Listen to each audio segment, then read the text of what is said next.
it's insane. We're rolling now, so it's insane how many people I know that have adopted the sober lifestyle, if you will. And I'm like, well, what do you do?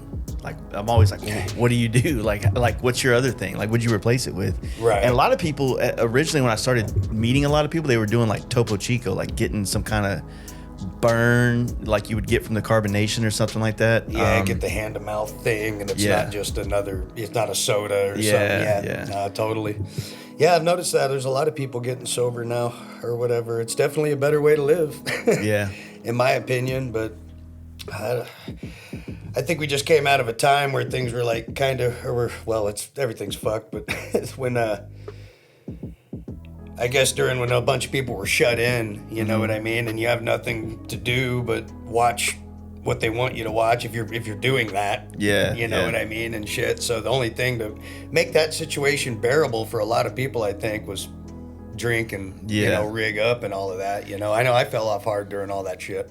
Well, you think maybe any of that had to do with the fact that, like, there's so much shit going on in the world and we're constantly being fed all this shit that, like, you start drinking, you start getting worried, you start getting anxiety, you start having all these other things. It's like drinking used to be like, fuck it, we're going to the party, we're going to have a good time. I'm sure there was always also, you do some stupid stuff on the back end of that, but now it's like you start drinking, just get on the internet and start going at it. And, you know, it's, I don't know. I'm not ready to go sober, but it's kind of, like I said, talking to so many people that are, what I need to be better at is making sure I get the work done before I start the party.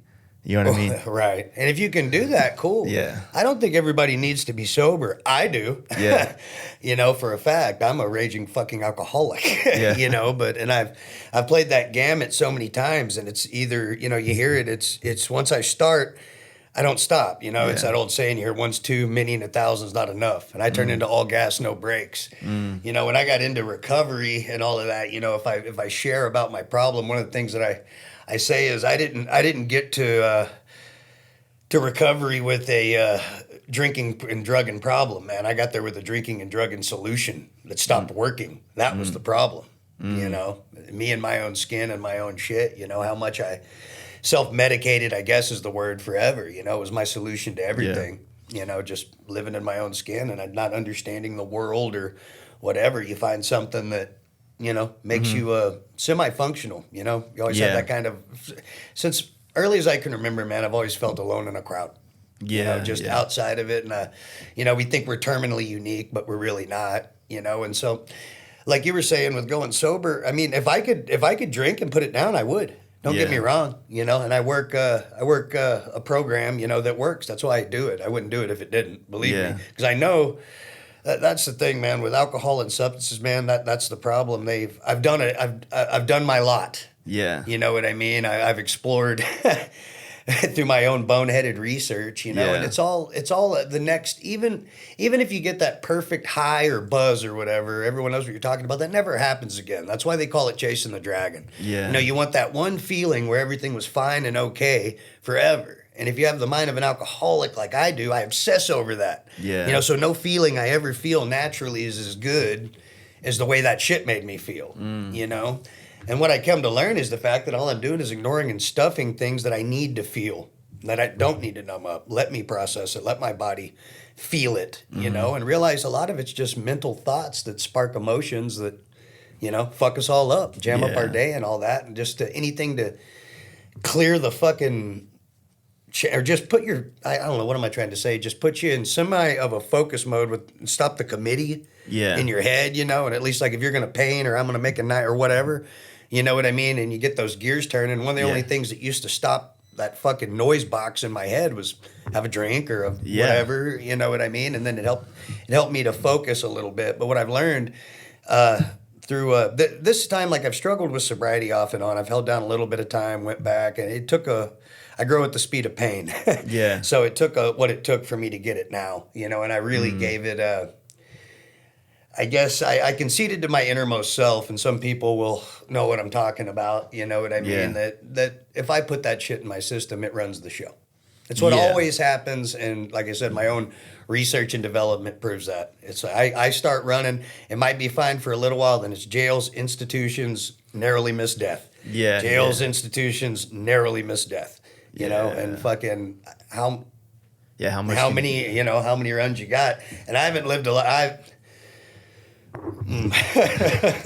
I'm lucky, man. Yeah. I'm blessed to be here today doing this. Well, I know what you mean about like definitely like you have that one good party, that good time, and you're like, man, I want to do that again. Every time you drink, it kind of becomes a baseline, like because you had everybody was on the right wavelength, right? But also like you said something about kind of just shutting things up in your head a little bit, and then also for me there's a level of like a drink or two in that everything's very clear, and I feel like these thoughts are coming out. Like I almost like if I'm going to write, that's a good time to write. Got you. But then a couple more drinks, it starts getting more emotional. That's when I'm starting to, as I'm trying to be a more introspective person, trying to think about what I want to say and how I want to say it. Then I start thinking about all the shit that I haven't really talked or felt or dealt with yet. You know what I mean? Right. Yeah. Then you wake up the next morning, you're like, what the fuck was I even trying to talk about? So, yeah, it's almost a liar too. Like sometimes I've done some pretty creative shit while I've been fucked out of my gourd, you know, at the same time. But it's also like, I remember one time, like right when fucking, what was that drink? Like Jaeger bombs or something like started, like when it was real early 2000s. Yeah, yeah. I guess, man, I rode up to a bar and a buddy of mine was just on those things like crazy around that time. And I was drinking those with him, man. And I went home and I had the bright idea. I had a, like inspiration all of a sudden because I'm drunk and because of the Red Bull and some other shit, I'm up. Yeah. And fucking, I started working on the 79 shovel I had at my house at the time, dude. And I get the tanks off, fucking rocker boxes off. I'm fucking just going in it. That's the funny thing. And then I guess at some point, like the upper side of shit wore off, and I woke up on my sofa. At some point, I just went inside and came back out. And dude, the rocker boxes were off. Every fucking like bit of hardware I had, all this shit like kicked out in the yard. Apparently I had a shit fit right in the middle of my creative brilliance, and just and fucking went and passed out crazy. And woke up. And so there's a fine line. And with me that's the thing. I always overshoot the mark. Yeah. Always, because I'm trying to, and I'll find harder shit in the bottom of a bottle every time. Yeah. You know, my issue is mainly with alcohol that it's come down to because that's what gets it rolling, and I'll find really gnarly shit in the bottom of a bottle. A good buddy of mine always says that. If I drink, man, I'll find dope at the bottom of a bottle every time. Yeah, by the time you're drinking. Kind, like fucking, and that's this shit. It just. Once again, I get obsessed with not feeling my feelings. And that's it. And I want to run with it. And then all of a sudden, you have no idea what it's like to feel anything anymore at some point. And then you kind of forget who you are. Yeah. I think when we were talking about it, when you came and visited at the shop, you realize I learned when I finally got clear and sober, there's a lot about myself that really wasn't me. Like it just, you find out the shit you're capable of and all this stuff and all of that, but then the me that wasn't comfortable in my own skin, that I had to drink, drug, or whatever to comfort, or find some kind of normalcy, or I think I'm making sense. Yeah. That person, you start feeling those feelings instead of numbing them, and you kind of start to realize who you really are, and that's pretty eye-opening and pretty amazing, but then when you do that, you got to repair some damage too. It's part of it as well, so it's a continual process for me that'll go on for the rest of my life, and I'm literally, like I'm one drink away from fucking it all up again or worse, and that's how it goes for me, but if you can drink and your life's manageable and all of that and you can have fun, I don't know why anybody wouldn't. If that's how it goes, my shit just flies off the rails every time, Yeah.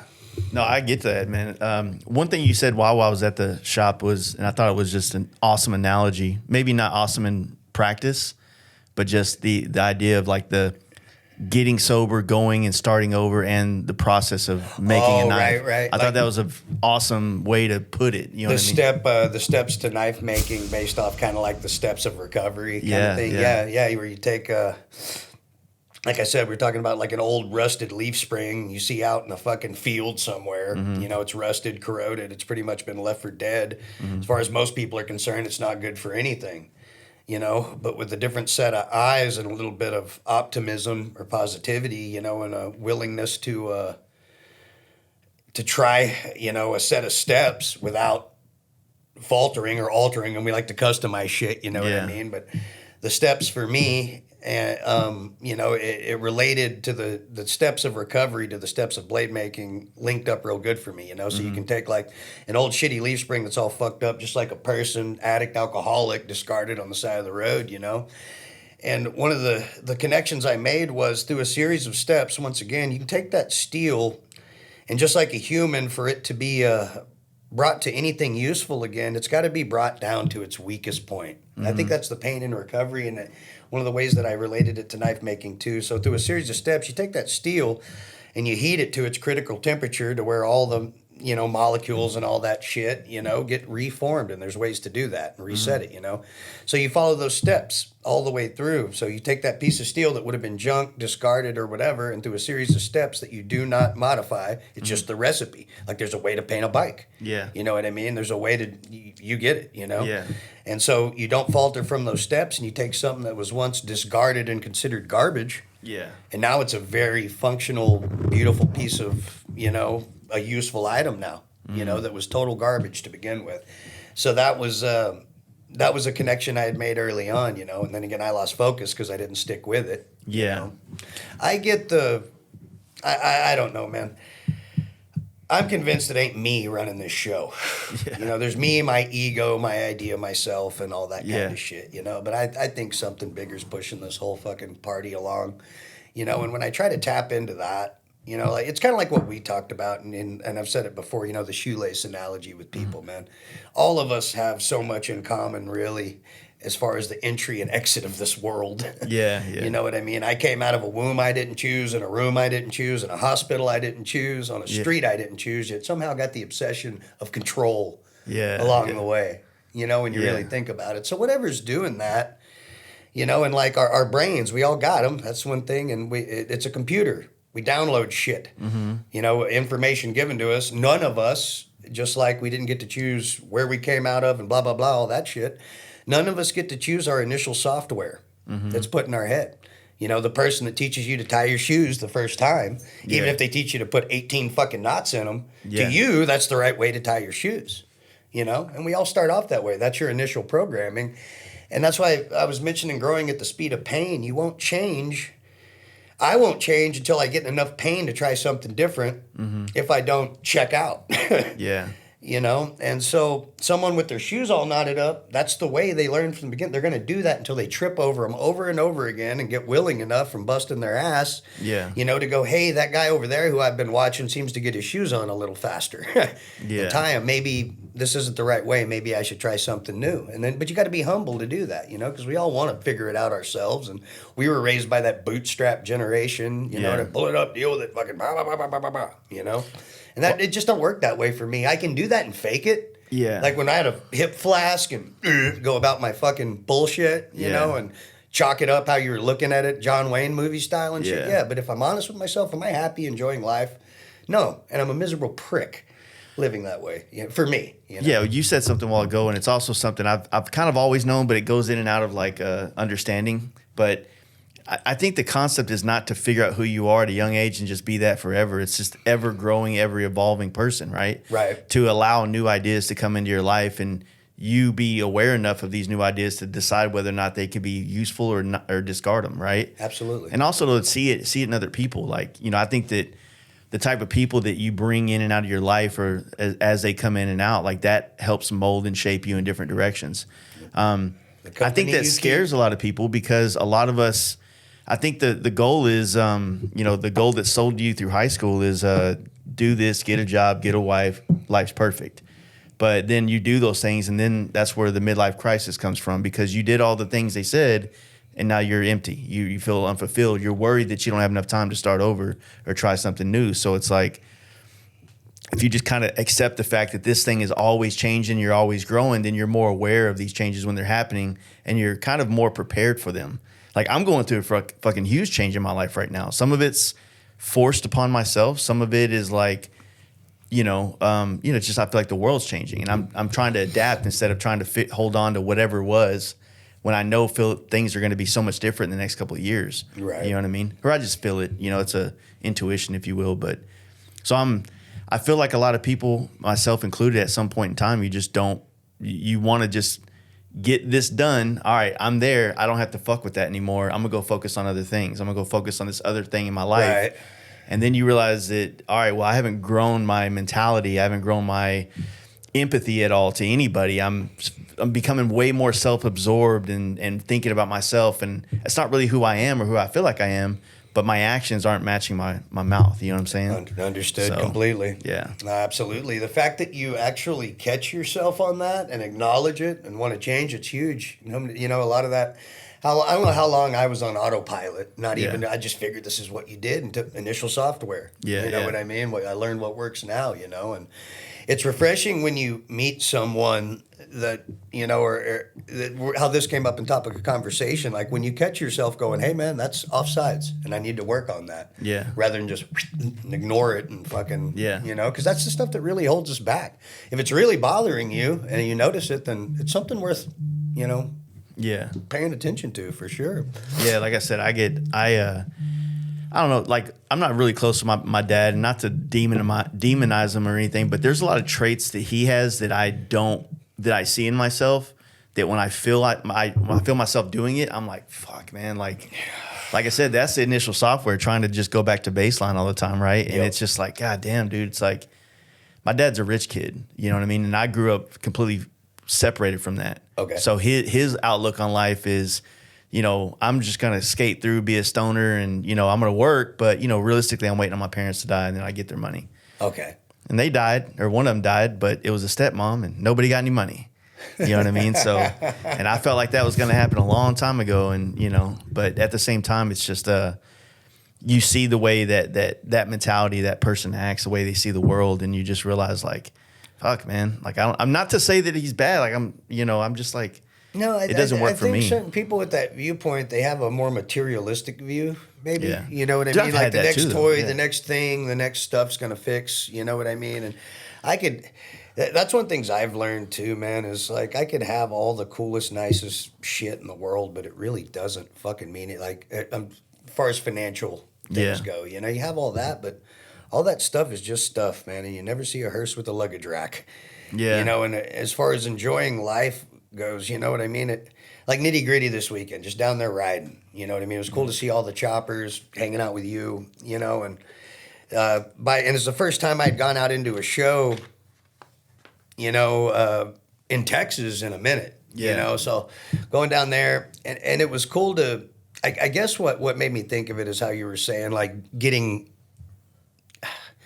being out there and shaking people's hands and the mentality, I get like seeing what's happening in reality rather than on Instagram and everything, you know, and being open-minded, not being that grump guy that just, because I went and it was cool and I didn't just stay at my campsite going, you know, and it was a good time. And I was going to make more sense with that, but I forgot. No, I know what you're saying. It was on topic of what you brought up, but I mean, you put yourself in this position to kind of like experience more and get more out of it. And that's kind of where I was saying for me, like, I'm a romantic drinker. I like to drink the romantic idea of it. Oh, fuck, we just rode into this town. Let's find the bar and let's whatever, right? The same thing with Nitty Gritty. You know, I went pretty hard that fucking night. After we left we lost each other at Dansdale. Yeah. I think I made a kid cry somewhere because I was like, not like trying to fight him, but just like, you know, busting balls. I get really drunk and I preach. And I fucking hate that about myself. You know what I mean? Okay. And you know, they call me Jasabe, all my homeboys, because like I become like at bike night when I start drinking a lot. They say, "Oh, there's Jase over there," just you know, giving people life advice and stuff like that. Like I got my shit figured out or whatever. But you know, looks like you're doing all right. it's not. You know, but it's smoke and mirrors. But you know, I wouldn't be sitting here if this was smoke and mirrors. Yeah. I got more respect for you than that. It's just nice to. Well, realistically, like I try to be mindful of like trying to go into every situation as allowing that to teach me whatever the fuck it's about. So being a student more than trying to be a projector of my ideas, right? Right. Sitting around that campfire we were sitting at, there was dudes there that's done some rad shit. So the party in me is like, I want to blurt out what Jace has to say. Yeah, yeah. So I'm fighting that back to just be like, you know what? I don't know these people. Let me find out who they are and what they're about and what's going on. Like, I don't need more people to know who the fuck I am. I need to know about more other people. You know what I'm saying? So that was easy to do while I was sober, but then later on that night, you know, you start turning it up, and then that's different. But yeah, you know, and that's kind there's of a time and place for everything too. Like you said, you turned it up, then you turned it back down. Me, Yeah. I'd still be at nitty gritty right now by myself doing weird shit if I had partied out there. I guarantee it. What's he doing? I would have He's whittling, stopped dude. or stopped in some weird town or something. Yeah. You know, that's what I do, man. When I go on a ride and I'm not sober, you don't want to be on a ride with me. He's just And like I wherever pop you go. out, I go visit old friend, or I'll fuck, you know, like it just. That's why you don't see a lot of my rides on Instagram in the past or whatever, because I'm just out. I'm using my motorcycle as a means of escape at that point, you know, and substances and whatever, alcohol and everything, you know, and I just have this illusion of on the road or wherever, whatever I'm doing. Yeah. You know what I mean? It's escape. It's running is what the fuck it is. You know what I mean? I can romanticize it all I want, but as soon as I sit still, that's when my midlife crisis and all my mistakes start talking to me and fucking all that shit, you know? And that's where the steps help me out, you know, with my ways to, that's a good solution for that stuff, you know, face them instead of running from them. You know, one of the things I do remember from listening to the Big Truth podcast that you were on was talking about like the guy that you and Nick and I think another friend went to go ride up into Wyoming to. Oh to yeah, build a yeah, knife with. Jason Keene. Yeah, rode with me and Nick. Yeah, that was a hell of a run, man. This is the first time I've actually talked about it on a podcast. I think I'll say a little bit. But on that note, like I guess the way you were talking about it was it seems like in like the world that you're a part of, like making something out of essentially nothing but a piece of, like, I guess how we were talking about, just this piece of metal can become this heirloom, this beautiful weapon or this, you know, whatever, a tool, utility for like survival. At the very least, it was garbage and now it's useful. Yeah. At the very least, you can put it that way. You know what I mean? As nice as it gets is on you at that point, but you know. Yeah. It seems like when you're that type of maker, right? Like you've been doing it for 40, 50 years, like you develop philosophies around it, you Absolutely. know? And I think that's kind of where you're at, like with what you were just saying a while ago. You've developed these philosophies. Maybe they've been, you know, downloaded into your brain from other sources, but they start to kind of curate and become your own version of that. And that becomes your philosophy. And I feel like as you do that, I mean, what, you're like 15 years, 16 years into... Yeah, somewhere between 13 and 15 at this now, so fuck, I mean, sitting at an anvil, sitting at a forge, you know, sitting there grinding away and filing away, it's like you're in your head. Like, you got to be there present. In the moment, absolutely. Doing it. You're going to come up with these concepts, these you know, for lack of a better term, philosophies, if you will. Right. So absolutely. And that's when it came to me, like honestly beating hot steel for the first time and coming back. I came back from Minnesota. I went up there to do a little detox retreat or whatever, and I came back, and that's when I started hobbying, you know, as far as making knives. I think I told you, you know, I was a welder. Yeah. Before that, when I came back, and that was my first time I went to a treatment center and got sober, but I didn't have the concept of it, you know. And I came back, and instead of keeping things balanced, which is something we all struggle with, you know what I mean, I went more towards my business on that instead of, I should have been splitting it, you know what I mean, putting like my solution or my program before, you know. So eventually I relapsed again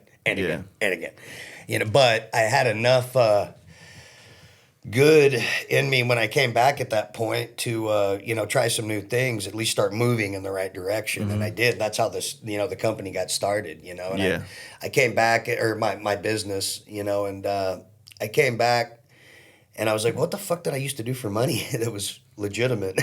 You know. And I was like, all right, I welded. I was a welder's helper for my bro Cruzo. And Cruzo got me, he's Angry Customs or whatever. We're doing that kicker pedal knuckle together. But he, in the day, we're both on the Jacks team, which is a skate team or whatever. And but I needed work, and he brought me on as a welder's helper, so I'd hump steel, you know what I mean, for him, and grind and all that. And then one day he showed me how to, you know, run a MIG welder. And that's the first time anyone taught me to shape or mold, move, massage, weld, fabric, anything with metal, you know. And honestly, learning from him when it made knife making, I entered it pretty, not as rough as others probably, just from having some ironworking experience, but that was still a lot different than welding, you know what I mean? But still, there's a right way and a wrong way. Yeah. And I focused on the right way. And when I got started, there wasn't like all the forged in fire wasn't out yet. The reality should. Same thing happened to tattooing, happened to knife making, in my opinion. And I think it's garbage, but that's just my opinion. Yeah. Whatever. But so there wasn't like Forged in Fire wasn't happening, and YouTube I wasn't even familiar with. There might have been tutorial, I don't know. So I just jumped in. I found some books I read, and then as I started making knives, other knife makers started seeing work online, and hey, that's cool. And I started talking with them, and I was like, yeah, but I don't. And they'd start dialing me in, and I got to know a few old time. A few knife makers that have been doing it quite a bit longer than me, and one of those was John Cohey, who's a mutual friend of me and KJ, and but he was a big influence in that, and he reached out, and that ride I took to, and rest in peace, John Cohey, amazing guy. That ride I took to Wyoming with Nick and Jason, one of the main reasons I wanted to go up there was to learn from Ed Fowler. Ed Fowler he still writes for Blade, but I don't know, something, I like the knives he makes, I like his approach, everything, it's old school as fuck, and he was a guy that, he was really big on high performance blades in general, but 52-100 ball bearing steel, he came up with a heat treat process that he does to this day that I think is just killer as fuck and works really well, but Ed's really big on not too many cooks in the kitchen. Pick one steel, get proficient at that steel before you move to anything else. Every knife that dude makes will be brass, ram's horn, 52-100 with an indifferential quench that he has a recipe for and all of that. It'll be convex ground. The whole blade will have different sculpted geometry and all of that. And so I went up, that was one of the things to learn from him. And these are dudes that all started this before Instagram, YouTube, all of this now, guys that went out like, I'm going to be a knife maker. You know what I mean? Just like if you were like, I'm going to be a bike builder and painter and all of that, before this big demographic. So I consider myself fortunate to have learned from some real people too, and not just going 100% YouTube on shit. There's stuff here and there, but no. I mean, like the hard part about it, like as much as we all like to talk shit about social media and stuff, but at the same time, for me, it was, I mean, I was already in the paint world, and it was the biker build off and the motorcycle mania stuff that showed me the custom stuff, because the circles that I grew up in was a collision center. It wasn't a custom paint shop. So I knew the process, I knew the paint, but I didn't see the cool side of it, right? But with knife making, like before the internet, like how you got to know somebody or be like, it's not like it's not that. I mean, you might see a little like monologue or montage of a scene on a movie that might look pretty cool, but then you go, where do I find out anything about that? Are there books about it, like legit books about it, or is it still one of those like? Which I'm a huge fan of the whole apprentice culture stuff. Absolutely, huge fan. I think it's a learn the right way. Yeah, an old school apprenticeship is. But like you said, with the guys that reached out to you, it's like they saw your effort that was put in. So that's kind of like why they probably wanted to share some of that knowledge or whatnot. Well, that was the thing I didn't, and to just coming up around, I didn't come up in I love choppers and all that. I came up in Harleys and biker shit when I came around. You know what I mean? So it was like, you don't just fucking right out of the gate, hey, tell me all your stuff or sell me your shit, or right out of the gate. You know what I mean? Approach with respect. Yeah, you know what I mean? My definition of respect and how it was taught to me, if someone's been doing it longer than you, and has kind of paved a little bit of a road for you to be doing what you're doing, you go first. Yeah. You know what I mean? Hey, man, you go up to that person first, and that's how it works. I don't give a fuck if that's in bike scene through, whatever and all of that. You know what I mean? There's a respect for the people that were there before you that's very important, and that was driven into my head, what I've noticed with that same concept is, and this, honestly, speaking from experience, that like you get to this point where you're around the people, the OGs of like whatever it is. It could be bike culture. It could be the baddest custom painter, baddest bike builder. And instead of just just shutting the fuck up and being there to listen to whatever they say, you want to project like whatever you feel like you know to get like a little bit of cool points as if they care, right? Right. But I think that now that I've gotten a little bit older, not that I'm some wise old man now, but just I respect the guy that's quiet, that's listening, that's probably might know more than me, but it's because their approach of respect makes me much more willing to want to like just dive into them instead of the guy that keeps talking and won't shut the fuck up, right? So I think it's the same way in a lot of respects that like people are just they consume so much knowledge on the internet because there's a lot of information. Yep. But too much. but a lot of that information is just like it's being book smart, not street smart, right? You've read all the books, but you haven't done any of the work. Absolutely. So therefore, you kind of know the process, but you don't know it yet. You haven't sweated over a forge. You haven't fucking got paint thinner on your eyes and shit like that yet. Like you haven't done the things yet. You just know what you've read and seen. There's also a difference between theory and practice. Yes. Absolutely. Yeah. And then say you're doing something that kind of works out, and even if you're making something kind of decent, then you go and set up right next to you or me or someone that's been doing it longer. You know what I mean? And I can use the tattoo thing as an example. You never opened a shop next to another fucking shop. You know what I mean? So it's the same thing. And this is all custom culture now. If it's tattooing, if it's fucking whatever, dude, what used to be, because it was our party. You're still from that generation. You know, when you were heavily tattooed and all of this, you were either a fucking artist, criminal, musician, another tattoo artist, or there was your 5 options. You know what I mean? If you had visible tattoos at one point, and now it's... back in the day, back in the 2000s, like if you had a lot of tattoos, you were sleeved, it felt like, and you looked like you were kind of more clean cut, like, there's a prison look and whatnot. Yeah. I used to get asked, hey, are you famous? Like, what do you do? Like, do you do something? Like, because it's usually someone heavily, and this is before the TV blow up of tattoo culture, the Kat Von D's and all that stuff that you just didn't see a lot of it as much. I mean, you saw it in certain circles. No, I mean, it was, I worked in tattoo shops. I was a piercer, and I got my start in skin and bones piercing that was in Paradise Tattoo in Deep Ellum, you know. So I was around that was a pretty established shop, and it was owned by Richard Stell, and that guy was old school as a fucking god. Yeah. But there was, you kept shit close to your vest. You didn't just give it all away. It was earned, kind of thing. And I attribute me being able to walk through certain walks of life through shutting up, how you said, and listening in those situations. And they would definitely give you incentive to shut up and listen too. Yeah. And people in that world made me feel about this big at one point, and it's because I needed to. Yeah. And I'm grateful for it today. I needed to get right size. Like you were saying, the person that's always talking, someone dropped something on me one time that totally fucking blew my mind. And it's so simple, and you probably heard, but are you listening or are you waiting to talk? Yeah, yeah. Like right there. Am I listening to what's coming out of you? I'm just waiting for my time. Mm-hmm. You know what I mean? You can't build relationships based off anything if one person's just waiting to talk all the time.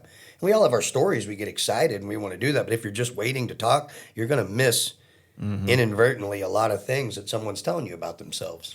There's definitely lost art in conversation, and that's something that it goes back to what we were saying. It's like if you have something so much that you want to say, and there could be other psychological reasons as to why, because some people don't have a life where they have that place to put it out. They don't have the ability to go home and talk about it. So now they're at bike night and they won't shut the fuck up or whatever the case may be. But the truth is, and I'm, like I said, this is something that I've had to remind myself on, because being in this podcast the last 7 years, you kind of, in theory, gain a lot of knowledge through these people that you talk to, not always in practice, right? Right. So the last thing, and it's easy to just take all this, I know this, I know that, I know them, I know this, and then carry that into like the way you walk and talk. And then, like I said, this last like maybe year, my goal has been to be mindful of that, so that when I come into these spaces, like I'm more like trying to be, I'm listening, whatever you got to say, whatever Zach has to say. I got to tell Zach who I am. Zach knows I got a podcast. I want to know who the fuck Zach is. Right. I want to know who Terry is. You know what I mean? So you get to these points, and obviously, like when you're doing a podcast, it's not an interview, right? It's not like I have a list of questions and that. I mean, some people do it that way, but I like conversations better. Conversations are things that happen. They start here, and you have no idea where they go. Right. And sometimes for the best, sometimes for the worst. But but it's real. It's you real. know what I mean? It's not steered or manipulated. Yeah. Back up to where my knife making or my name getting out there. Yeah. One of the things that triggered that was you said Zach, you Yeah, know, and yeah. that was when I reached out to Zach, that was kind of thing. I started making knives, and when I decided to go, full time with it, I was like, well, who the hell do I sell to? Well, bikers, motorcycle fucking guys, and and like at the time, I didn't know that like this chopper scene had gotten fucking like. Yeah. Like it was a bigger thing, like old school choppers. I'm not talking about like say the Iron Horse days and West Coast chop, fat tire bikes, all of that, but like real choppers, they're all real choppers. I don't mean to sound, you know what I mean? You know the type of bikes I'm talking. Yeah, exactly. 60s, 70s, 80s style fucking Frisco and Midwest and fucking New York, all that. Yeah. Those style of choppers. But I didn't know that was going on until I was looking at blogs, here and there, and I came across the Heavy blog. Yeah. And a lot of his stuff, we had a lot of stuff in common on there, and I was like, this dude seems like someone worth hanging. If I was going to reach out to someone, and see about being a vendor or selling my knives to a certain demographic or whatever, it seemed like there, because it wasn't all the way in the lifer side of shit, but it was also anyway. Well, I mean, I mean, in certain aspects of motorcycling, it's hard to make money, right? Absolutely. And there's certain areas where, like, if you're making knives, like, and you need to sell, like, like that's where you need to go. Where, like, in the club world, you're not going to the clubs don't have vendors set up at like usually, like they're not. Like if you're going to Easy Rider show, like you're just like you're selling patch like a it's all support kit, kit stuff or whatever. So when I Zach had a real vibe about him, so I just called him. I sent him an email for his phone number, called him, we got to talking like just on the phone, no emails or any of that, and I was often we were both prospects at the time, I think. Yeah. Around. But anyway, I'm not even getting into that shit. But what that shows is, a devotion to the life. You know what I mean? So I know this guy's not here today, gone tomorrow. By any sense, and he definitely has proven that. Over and over again. So Zach, I established trust with him. He's he's a brother for sure. I love the guy to death. But I wouldn't be where I was without Zach for sure. Because he. We did a show class ad when that mag was still around, and then that was like the first little bit of press and everything that happened, and in the bike scene, and so that was a good start for me, and I've been fucking with Heavy ever since, and Zach always will. I'll be going and seeing him at Full Tilt this year for sure. When do they do Full Tilt?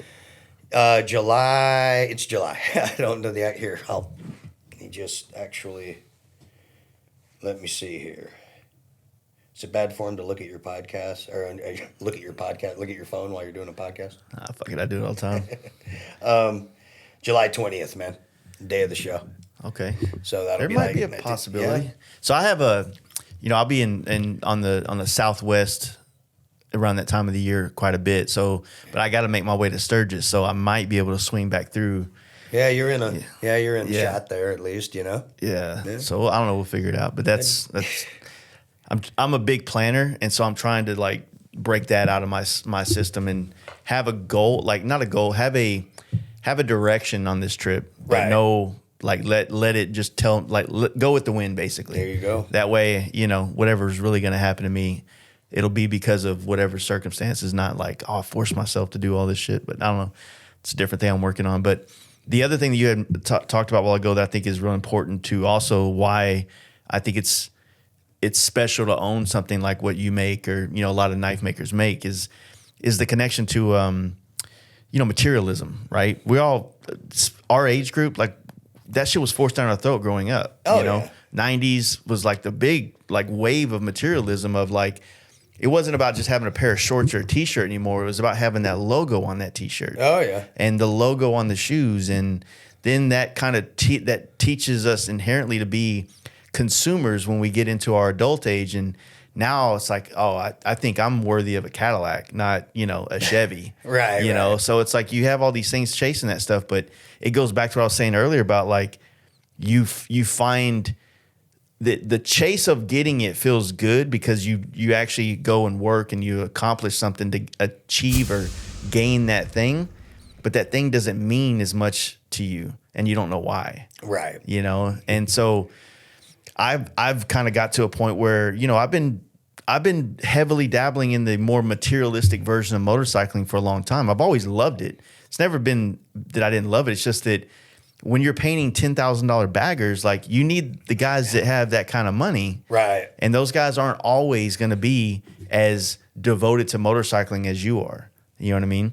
So you're making this thing for people that don't really care, but you need to get that money to pay your bills and continue like going down this path. And so it's only in the last couple of years, maybe last 5 years, that I've really wanted everything that I make to be for people that really want what I have. Appreciate what you do. You know, and that gets hard because you get to this point where it's like, I still need to make money for what I do. I still need to survive. And it's even harder to survive now than it was 15 years ago. Oh, yeah. So you get this thing where you have a lot of people that want what you have, but they can't afford it, you know? And so there's this roadblock, if you will, because still the people that can't afford it are not always the ones that give a fuck to have it.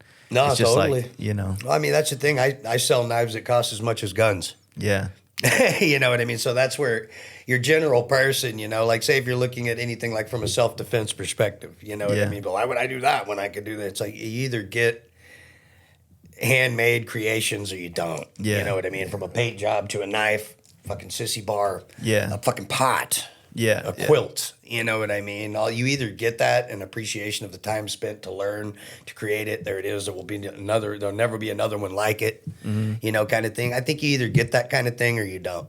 And instant gratification is just getting more and more. I mean, we have Amazon yesterday now. Yeah. You know, and that was one of the things with my business on that is this whole fucking people like buy followers or, you know, I never went desperate for promotions. I've just kind of just post what I do. I don't give shit away much. You know, I give bros knives and stuff all the time, you know, or when I can. Yeah. It's what I do to make money. It is my full-time gig. It's not a... Yeah, and if everybody's your friend, how are you supposed to make money? Exactly. And everybody ain't my buddy, and I ain't everybody's buddy neither. That's real. But it's when I... So yeah, you either get that one-off special hand craftsmanship thing or you don't. You know, people have like you said, the whole Amazon yesterday mentality now, and like I said, I've never done a bunch of like giveaways or promos or anything or jock for followers because I want the people that if you're keeping up with me, I want you to genuinely be interested in what I'm doing. Yeah. You know, like, so I don't, even with I post, I try to play the game, you know, whatever they tell me, but I don't stay up with it how other people do. Just because, like, I don't know me, I would go to the record store to go see what records were in. I wanted to be there, you know what I mean? Like, I like to support that place. I would go to, you know, a homie's bike shop, you go there, you know what I mean? Kind of thing. I like being there, like, I'm going to, so it's like, as far as Instagram goes, if you just look at it as a digital storefront, you know, I look at people like I like to see what Bobby's up to. You know, but Bobby Goodtime's building fucking bars. You know, it's just like I would go to his shop if he had one. Yeah. Or if it was open to the public. You know what I mean? I think that's a big thing lacking nowadays. You know what I mean? It's just people like human interaction, you know, especially when it comes down to items that are as personal as motorcycles and knives, you know, handcrafted heirlooms that get passed on and everything. Yeah. Kind of thing. And, I don't know. I think there should be more in person, you know, on that. But I keep up with the people that I like, you know. I don't need an algorithm to tell me. I'm going to go, hey, what's he up to? Yeah. You know, and so I don't want to change. I don't want to mess with my mind enough to where I'm relying on this thing to tell me what I should be looking at and what I shouldn't be. Yeah. That shit's a tool. Make sure you're using it and it's not using you is what I always say. Yeah. You know, but. Well, I like to do, you know, like I said, very fortunate opportunity to do podcasts and you get close with people. I mean, you're having a conversation for a couple of hours, you know, kind of, you know, a personal conversation, right? And then it's like after it's all said and done, all right, guys, see you later. And I ride down the road or you dip out and then it's like we don't hear from each other for a while. So it's like for me, what I've been trying to do is like if I am on Instagram and I see someone pop up and like, all right, I need to message that person. Yeah. As soon as I get a chance to where, you know, they might not have the opportunity to just sit there and be like, oh, Jace, hey, what's up? How you been doing? But I'm just like, look, I would rather reach out and just say, hey, man, hope you're doing well. You don't have to text back. Just thinking about you. Bam. That way it's like I give a fuck. Yes. Just like, Yes. just Because let I do. Dude, But I tell you what, man, that is speaking from the perspective of, I've gone to some fucking dark places in my head, man. That can make the difference in life or death for someone one day, man. Seriously, just going, hey, man, if you're wondering, someone out there gives a fuck, dude. Yeah. That can mean the world to people, man. And that's what I've learned through craftsmanship, artists, whatever your medium is, we're afflicted people. Yeah. A lot of, that's just the reality of it, and I think so many people think everyone's doing fine because you get social media blinders, you know what I mean? Everything looks fine there all the time, and that's where most people are looking now, that they never really go like, hey, dude, and me and my bros all do that, I love my people for sure, but like there's texts or calls, you know what I mean? How are you doing, dude? What is up? I can see what you've made on your page or what you've been putting there, as far as how are you doing? And, that means that's where the rubber meets the road as far as relationships go. Yeah. Like I've gotten a 2-word text from someone before and I've been in just a shit ass mood or something, and just like, hey man, cross this fucking bridge that we blah, blah, blah. Just thinking about you. Hope you're all right. Yeah. You can't do it all the time or nothing, but it's nice to know, like, hey, there's someone out there that gives a fuck that isn't just keeping up with the pings on this shit. Yeah. It's cool. Yeah, like I said, I've been fortunate to get those kind of messages, and I know that how they make me feel. So that's why, and it's mindfulness. It's like, fuck, man, like I imagine it's the same for you. You get so wrapped up in all these little projects and things that you got going on in life that how do you think about all the things outside of the shop, outside of the house, outside of the immediate, right? And it's not just like the close friends. It's like the relationships that are going to be. They still need to be watered. They still need to be, kind of tended to. That's eventually going to blossom into something, right? Yeah. And that's kind of part of like what I was saying earlier about like if you find and get the opportunity to meet people that are inspiring to you in some kind of form or fashion, and they open the door to at least have their cell phone number. You don't have to use it to the point where it seems like you're trying to get something out of it. Right. But be honest and be like, yo, man, that was a really cool thing I saw you do on whatchamacallit the other day. Yeah. Most people don't want to communicate on social media anymore. They want to do it in real life. They want to post whatever they're doing there to maybe potentially get a sale, but like the actual conversation about it, it's like a real life thing. It's like I don't really want it to be on a fucking message board for the world to see, 100%. I don't know. It's kind of that's just my weird ideas about it, but no, for sure, man.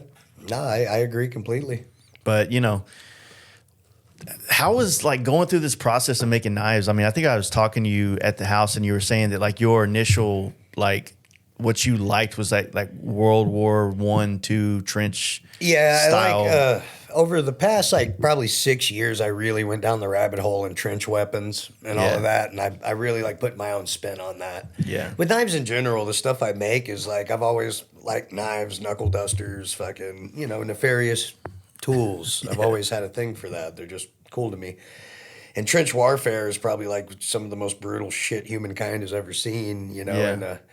In a more modern era, World War I or World War II, So those weapons, they had to be designed for just devastation, quality enough to where they're not failing people, and all of that. And then this is your tool when you go and you think about how those guys had to fight. Yeah. That shit works. And the whole point of having if it's for self-defense reason, it needs to work. And I go to, if it ain't broke, don't fix it. Same with bikes, choppers, all of that, you know what I mean? And same with knives. So you go back to that.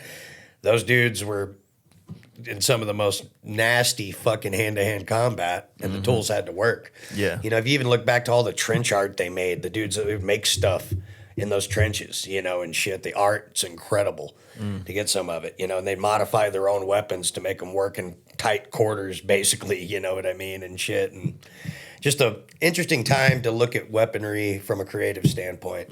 So I like a lot of that stuff for sure on the for the self-defense end, and I try to shrink it to make it like practically, a practical carry kind of thing, concealed and stuff. So trying to take that but I wanted like what I didn't see in knives and things like that was just like the knives I wanted. Like these shapes are good, these blade shapes, all of that, and stuff. But I want to see a little bit of fucking punk rock. I want to see a little, something just, it's all in your head, and then to make that happen, first I had to figure out how to make a knife.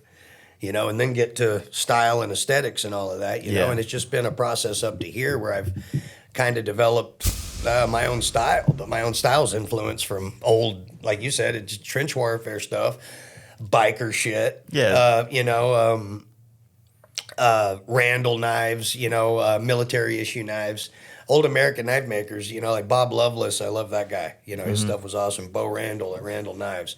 If they're William Skagel, I think that was one of the first guys to ever do the stacked leather handle. If there was no Bill Skagel, there'd be no Bo Randall. Bo Randall, there's a long story about that or whatever. Yeah. And those knife styles have always been like the American knife. Like just something about it. It's just fucking solid. It's not broke, so don't fix it.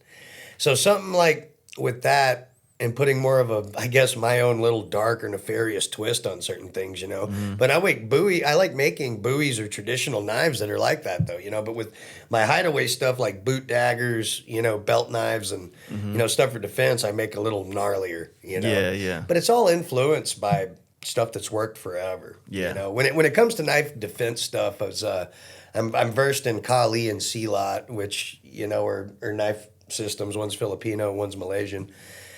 And when you get into those kind of that brought me more into the Southeast Asian style blades and the Filipino style blades because those people are very, very effective with edged weapons, man, tools in general.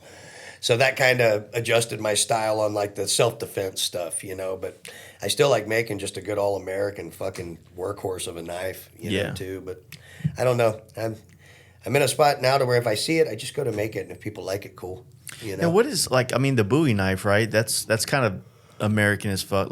Yeah. But I'm trying to think of very ignorant to knives in general, but coming over from European stuff, it's more sword oriented, wouldn't it? Yeah, like the Bowie. For me to get my actual time frames, I'll fuck it all up. But one of the things that made the Bowie knife a famous Bowie knife, a big thing in America, was the sandbar duel between James Bowie and I forget the other two. I made a post about it or whatever. But James, he took 2 shots from a pistol and 3 stabs from a sword cane. 2 guys, and he fucked that guy off that was with that knife, with his Bowie knife, and he lived through that after being stabbed 3 times and shot. And what he came up with in that scene at the sandbar duel was a Dickie Knuckles, my bro. He has a Bowie I made I call him a sandbar style Bowie. Yeah. And if you look at the original Bowie knife, Google that shit, it'll have a coffin handle. It's up kicked. No guard like you think. You know what I mean? When you think Bowie knife now, there's no guard, up kick, click point. And that was the knife, believed that the style of knife, shape, and everything that Jim Bowie had on him at the sandbar duel when that happened. So when that happened, and I'm going to fuck this up, there's knife history guys going, actually, it was fucking, but it's fucking, this is along This the is your lines. version. Right. So after that, fucking Sheffield, England, there's this big fucking call for Bowie style knives in America after that. Once that hit the presses, people fucking, imagine reading that back in the day. Dude gets fucking shot a couple times, stabbed with a sword cane, and fucking basically dropped this dude's heart out of his chest in front of everybody. And so that, that travels by paper and all of that, and then, so Sheffield in England is famous for knives. So a lot of Bowie there's cutlers all over Sheffield, So they produced a lot of Bowie knives, man, out of Sheffield, England, that came over here. Sheffield knives. And they do different inscriptions, like never unsheathed me without purpose, unsheathed me without honor. They had the eagles inscribed on the blades, Tennessee toothpick, things like that. Those were made in England. Sheffield really capitalized on the popularity of the American Bowie knife, and so a lot of ones that were bought at that point in time were coming from overseas. Around then, Sheffield's knives are cool as hell too. Good stuff. Yeah, I like that shape. But James Black made the first Bowie knife for James Bowie or whatever. Yeah. You're talking about the handle and how it kind of has that upkick, dude. I've seen some of your knives that have that vibe, and it seems like it's I don't know. Like I said, I can't fucking karate nunchuck that shit. Right. You know what I'm saying? But it just seems like it would feel good in your hand to come down, to be able to push in and whatnot. And you have that hold, that grip on the other. That's the main thing, man. A lot of most of my self defense would be or stuff is earth grip or heaven grip, which edge down or up in Kali or whatever, you know, and I'm a reverse grip kind of guy. And I design things that go with torque, reverse edge, you know, or I'm big on double edge stuff that just basically it locks into your hand, it does what it needs to do. And if you go to grab it, you can't grab nothing but sharp, you know, and it's easy to carry and easy to produce in a situation. Those are my key factors with the self-defense knife for sure. Yeah. It'll hurt you. But I do a lot of that stuff is influenced by like I do blade shapes based off like predator fucking claws and shit. You know, like karambits are based off tigers. They're Malaysian in origin, or some people will tell you they're Filipino. There's a big argument about that. But yeah, like the karambit knife's based off a tiger claw. You know, and so I got really into that when I was getting into knife defense for like Southeast Asians. Fucking knife styles and Filipino knife styles that were all like based off organic animals that are made to, this would lacerate, you know, naturally. So that's where I got a lot of blade shapes from. And then I guess like throwing my style and a little bit of Americana into them made them kind of stand out a little bit. Even my buoys, some of them have like bolo shaped or machete shaped top ends, you know, and stuff. And that's Filipino influence and stuff. But what technically classifies a bowie? Is it like the length and the? Yeah, it's a large knife. Like the first ones were like almost like kitchen knives. You know what I mean? Just two slabs on big blades. Yeah, on a big blade, two wood slabs. But what defines a bowie? To me, a bowie knife should be at least 10 to 12 inches. You know what I mean? In length. Clip point blade. Guard is on you. Hidden or full tane is on you. But to me, a bowie knife is a clip point S blade of 10 to 12 inches longer, you know, with a by choice sharpen the back edge or not, you know, kind of thing. Nice. And you were saying because you had that one that was at the shop when I was there, and that's something that you usually have to like hand like forge, beat down, and really get the shape down first before you start grinding into it. Is that kind of how you were saying? Yeah, if I forge a blade, I do stock removal too, but if I forge a blade, I try to get most of the work done on the anvil, so there's less grinding. That's the whole point if you're going to spend that time. Yeah. You know, so I try to get most of the blade's geometry done on the anvil, so there's less grinding, but I try to leave enough meat to where it's like I like brute to forge style blades. That's where you can tell the hammer marks on the back and all of that, you know, so a half and half.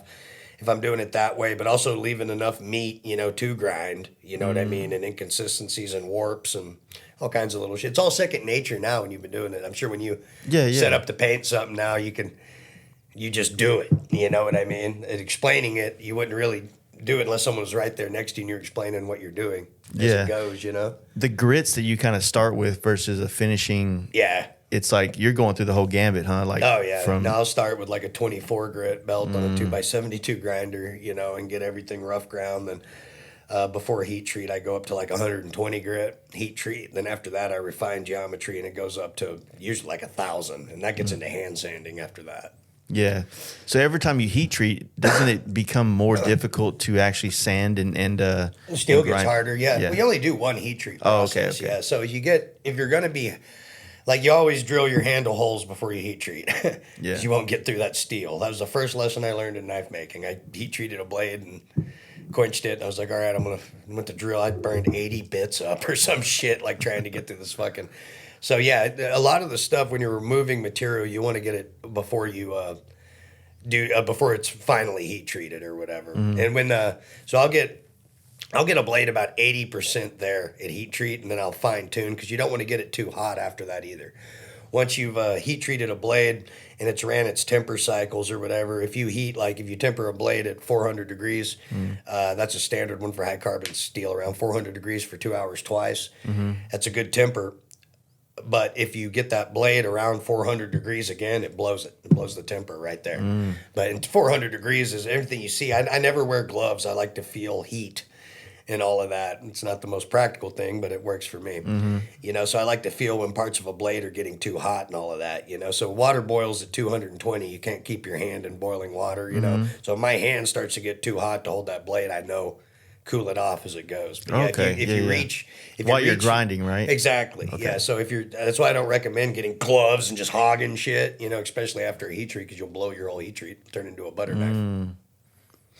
It's crazy. So I had to buy I got this multi-tool belt grinder because, you know, when doing exhaust pipes, like you want that kind of that Scotch Brite kind of belt to go on it, and you can get a nice finish on the stainless steel. Yeah. And so now my algorithm, because I was looking at it online, is like all these knife makers, the big 72, belts, all over the place. Yeah. Oh yeah, man. So, but yeah, then I was like, because I was like, oh shit, I'll just get one of those big badass ones, and then $900, $2,000 to get those big grinders. But man, they come in handy like doing like the bike stuff, man. Yep.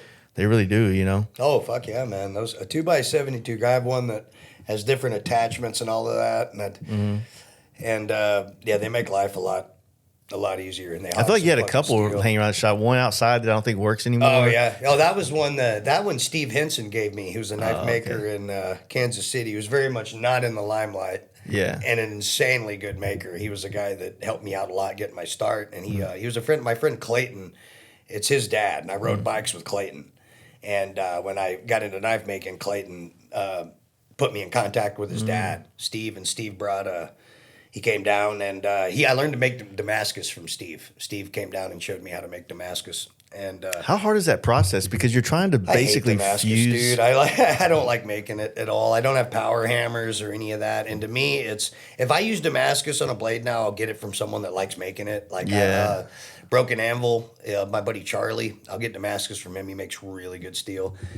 Chad Nichols is a guy that makes really good Damascus that I'll outsource from. That I met him through John Cohey.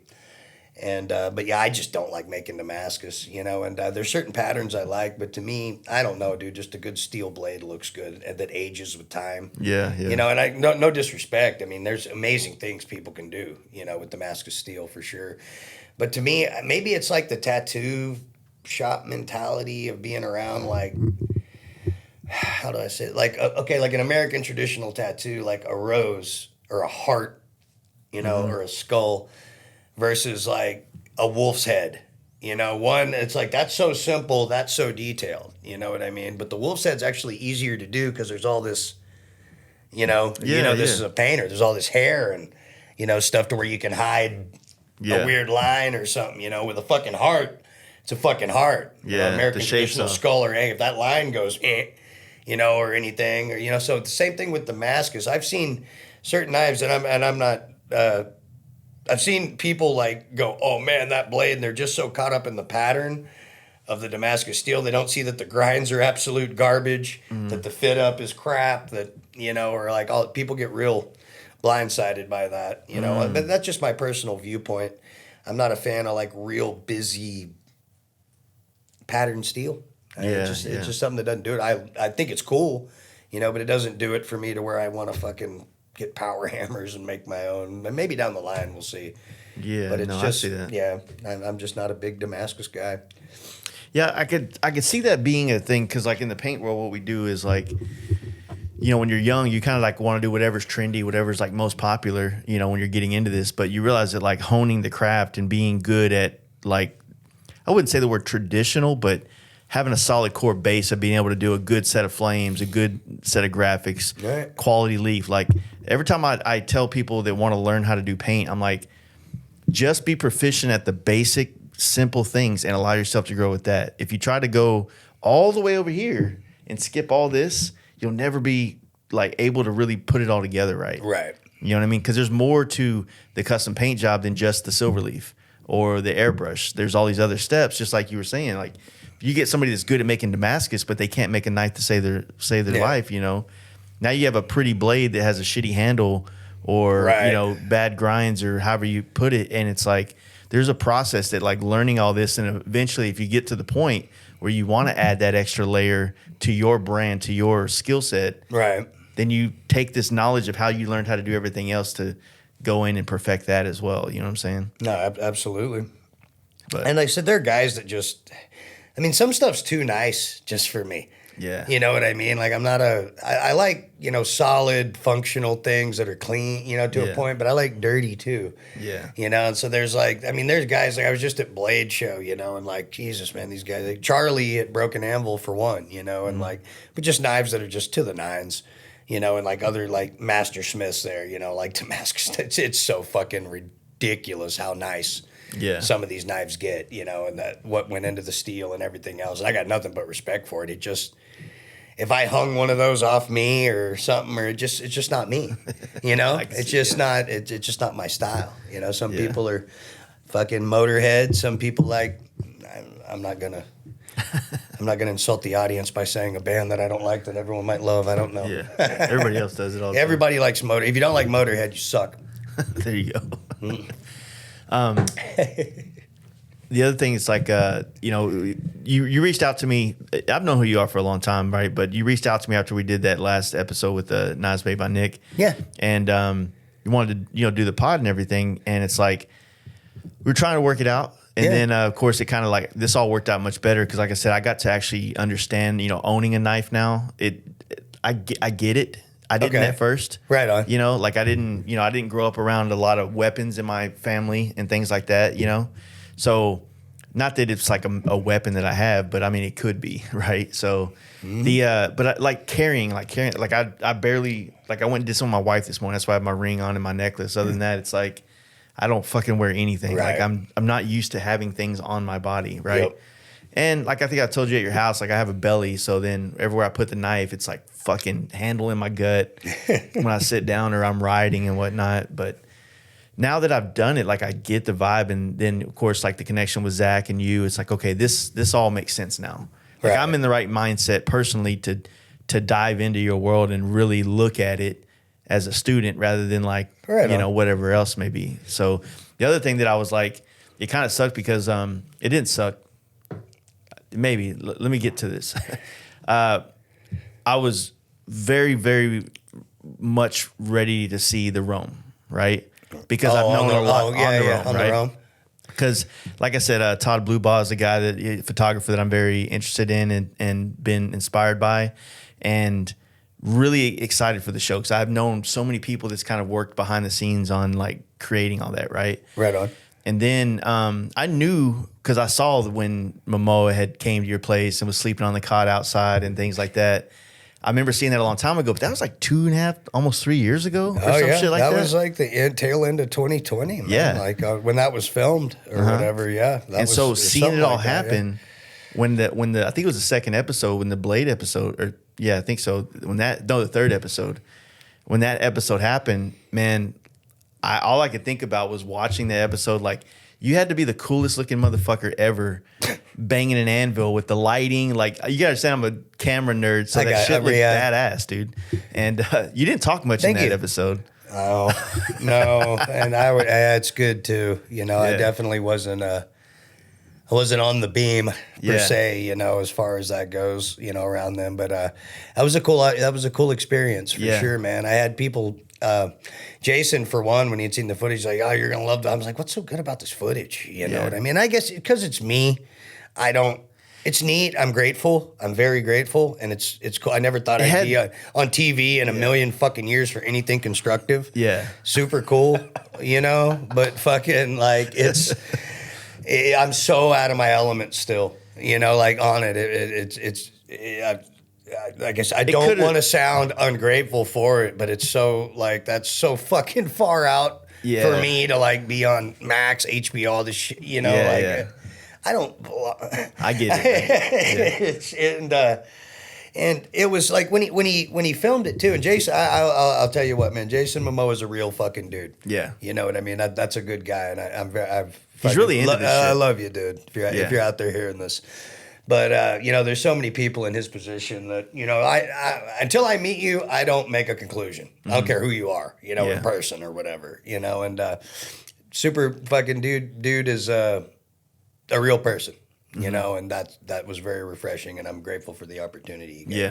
For sure. And he showcased a lot of other people, you know, that were great craftsmen. And I love the chopper episode, man. That was cool. Yeah, that was really cool. And but yeah, the all the episodes were. I think that show was a good thing. Yeah. In general, man, because I haven't watched something that I literally like. If I wasn't even part of that, I would have watched that show. It was interesting. All the way about it. It didn't get into a bunch of all the other shit we've been listening to or having to hear on this. It was focused right on everything from photography to music to craftsmanship involving motorcycles, art, music, and everything all the way through. You know, and it stayed on that. And it had a really organic and soulful vibe to it. Yeah. And I haven't said that about a television show. I don't know, ever. You know, and like I said, I'm not saying that because I was on an episode. You know, like it was. I haven't even watched my episode fully through yet. On it, you know, but it's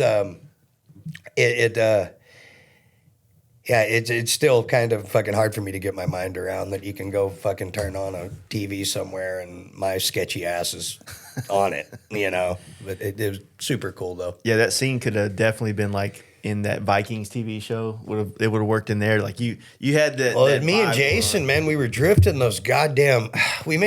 Before we took that ride to Wyoming. Jason came down. And we had talked. I'd met Jason at Blade Show in Atlanta.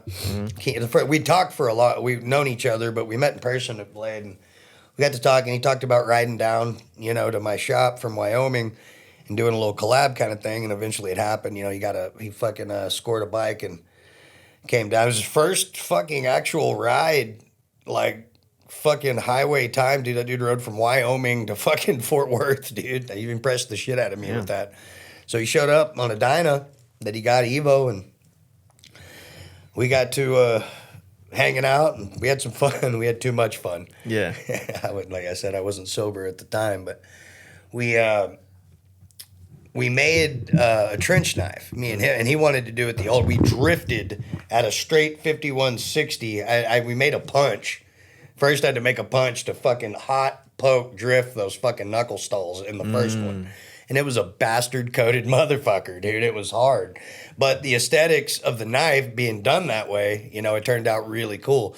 So long story short, we made that knife and then we took it to Wyoming with us. We were taking pictures of it and it was a trench knife. And then a client of mine bought it. I have a few different clients that are like upper end stuff, you know what I mean? Like one-off stuff that we do. And he was all over it. So I sold it to him. And it was funny. I was sitting down with Jason and Nick, and we were somewhere outside of. I think we had crossed into Wyoming. We were eating somewhere, and I was like, I just sold the knife we made to the client, you know. And I was like, you know, who's gonna hit me up and want this fucking knife? Yeah, is it now that it's sold? And Jason's like, who? I was like, Jason Mamoa. He likes stuff like this because it's raw, you know, kind of thing. And I just said that in passing, dude. And sure enough, phone call, like. A day later. Yeah. And that's when he wants to talk about that trench knife and all that, and he brings up On the Roam. Yeah. So I was like, hey, I did this with Jason Keene here, and Nick made a sheath for it up there, made a sheath. And I was like, well, I forged that with Jason Keene. It already went to a client, you know, but if you want to come to, if you want some like, and he basically, we found out later he's going to use them for his show, C.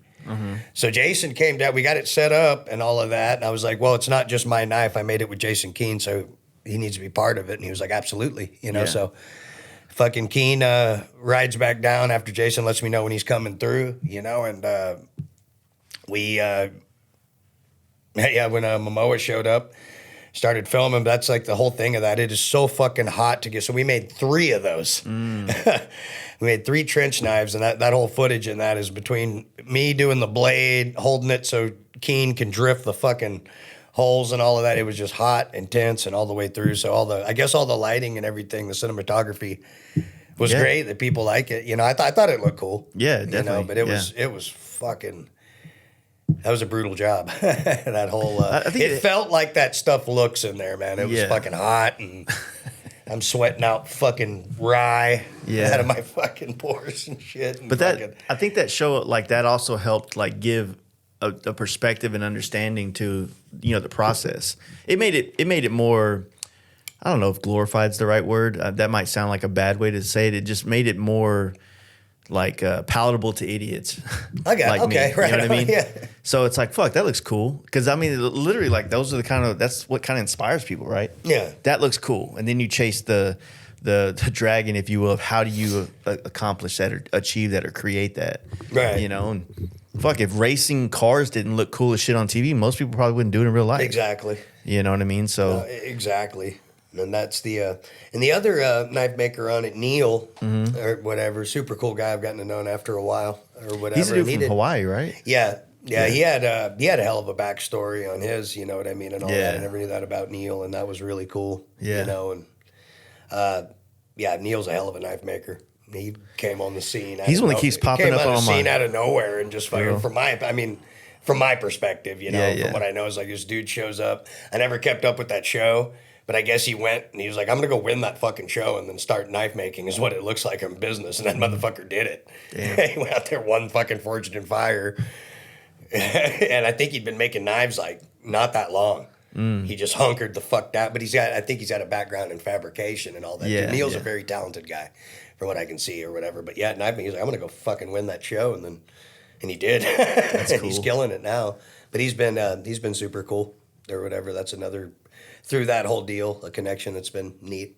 Yeah. He sent me some koa wood from Hawaii. I put on that buoy handle, and I still have some I'm saving. Nice. Just have beautiful stuff for sure. How much different is it like between the aspect of creating a blade versus the intricacies of the handle and all? Like you were showing me how you make the little pins that hold the handle to the Yeah. knife, and like that seems like an art form on its own. Yeah, well, aesthetics, or I mean, it has to function. A knife should index right to where the edge lines up with your knuckles, like so handle shape on that if it's a cutting edge, Yeah. Daggers are just, Yeah. they need to grip and rip and Yeah. go in, and so handles are, I mean, there's no straight line on a human body. You know what I mean? Ergonomics are one of the things I've been told that I'm known for, from my knuckles to knife handles, how they feel in your hand. And I got a lot of that from, actually, Bob Loveless, there's a documentary on him or whatever, but he basically says something like a fucking knife handle should feel like your dick in your hand when you're a kid or something, you know what I mean? That's why I like that guy. But he based a lot of his knife handles off a fucking old hatchet handle, the bottom part of it. And every knife is kind of based off that. And if you ever hold a Loveless knife, they'll tell you it feels like it grew out of your hand, and he's long dead. But so I go from, as far as handle shapes go, if it's a buoy, it needs to fill the hand, line up index right, solid, all of that. There's hidden tang construction, full tang construction, that different kind of stuff. Like here's two of the daggers that me and KJ are collaborating on. I guess we can get into handles here. Like these would be like full tang handles, and that's where you can see the tang through the entire strip of the knife, Oh, yeah. Yeah, where it's not hidden. And those are boot daggers. Those need to fit in your boot, come out, do a gnarly job, and go back, So the handle geometry on that, if you cap that, and if you reverse grip and thumb it, there's nothing but edge out of it. Or, that way too. Those do exactly what they should. Yeah. So dagger handles versus buoy handles are two different two big differences for sure. So do you have to do like epoxy type thing, resin on like things like this, or? What do you use, that turquoise? Yeah. Those scales came already made. They were split. There are companies that make them. I don't know who made those. I got them at Texas Farrier Supply. That's where I get all my materials. I don't know who made those scales, but that's cholla, right? Cholla cactus and with turquoise stone inlaid in it. And there's like epoxy over it. But I don't know who made those scales. They were just laying around at Farrier Supply, so I got them. And these are two of a set that KJ and I are doing. Yeah. Or whatever, we're doing. How much more do y'all have before y'all ready to? Those are already spoken for, right? Like most of the ones y'all have. I don't think KJ's letting this one leave, but this one will be up, and we'll probably have a grip of we'll probably drop 5 that are all a little different, and then a drop of 5 that are the same blade shape or whatever. But like the first 5, all little size variations, different engraving, different handles, and then we'll drop 5 or 10 of ones just with the same setup. Kind of thing. Yeah. But we wanted to basically come up with, when she wanted to come out here and collab with me, she was, I think you said you wanted to get into daggers and stuff, so we decided for the first collab, we're going to do a few knives together, but first thing, like Dagger 101, and that's one of the things, check. There you go. That's one of the things, I guess people are interested to learn from me is dagger grinding, or how I make my daggers are one of my popular things, or double-edged blades. And it's funny because they're like, what's your secret to grinding those? It's like, don't try. It's like, walk up and just start grinding fucking both sides of it, and don't trip out. And that's how I actually hit like an almost damn perfect grind one time, just like even, and your body dials as it goes. But everything I do is 100% freehand. There's no, jigs, and I'm not talking shit if you use grinding jigs or rigs or any of that. That's your thing. But for me, everything I make, I know it's me when it's done. This is what I can do with the tools I have available. And that was, that's one of the things about the Filipino and Malaysian, like, blade makers, camis or whatnot, that they call them over there. They make, like, some of the most beautiful functional blades just out of the raw shit. Those guys are hammer kukris in Nepal, you know, like off of fucking a hammerhead in the dirt. A sledgehammer head's their anvil. And they're sitting there with their legs crossed in the dirt with a leaf spring and a fucking hand-bellowed fucking, and then boom, like right there. But when it's done, and they grind them with angle grinders and shit. Yeah. And finish them out. But they're so fucking functional and beautiful. Like all those bolos, machetes, kukris, like stuff like the way that's forged, there's something raw and real about it when it's done that very influential to me. That I like a lot about that raw and rugged and refined kind of style, you know?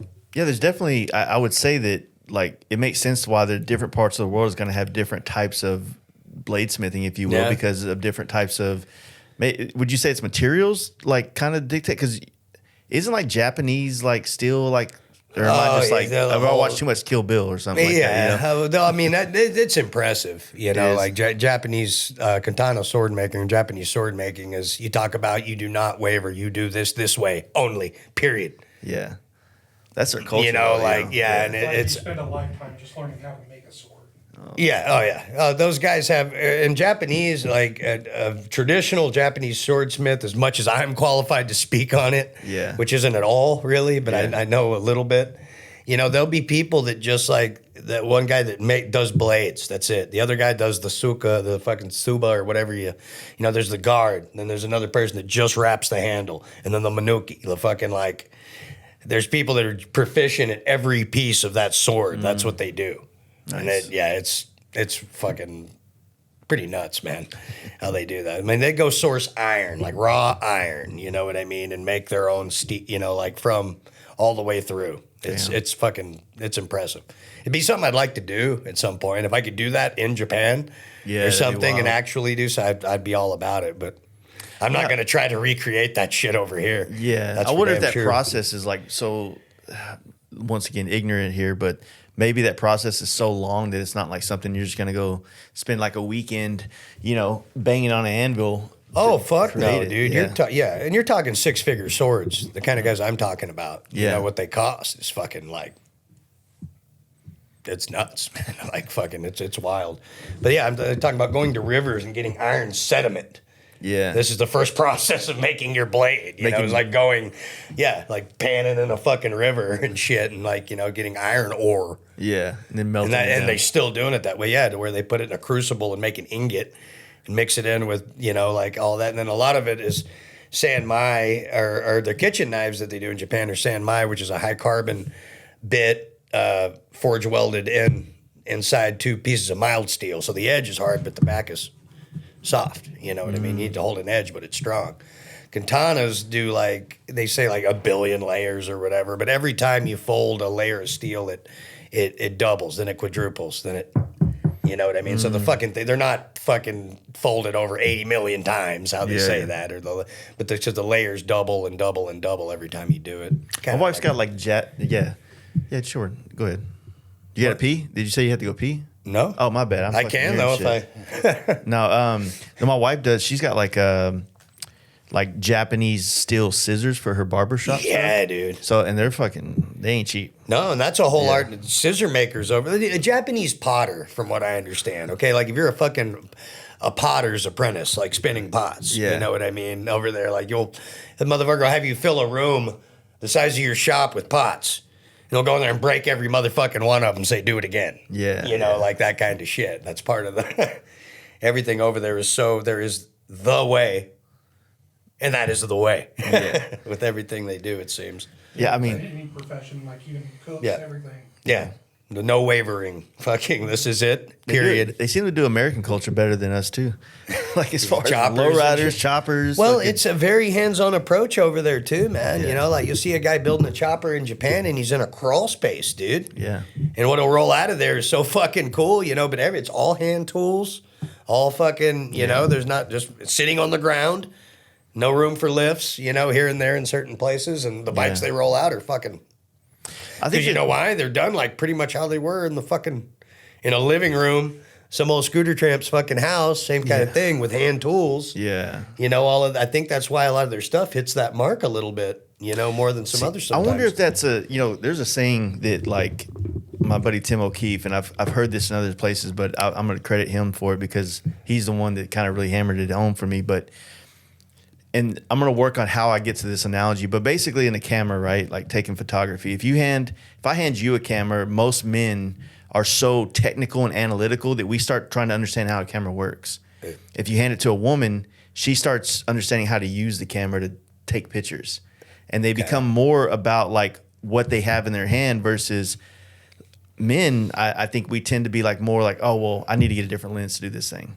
Okay. You know, like we're so technical. We need all this stuff to do this thing. Like we almost like want to acquire all the tools and shit instead of do the job with what you have. Right.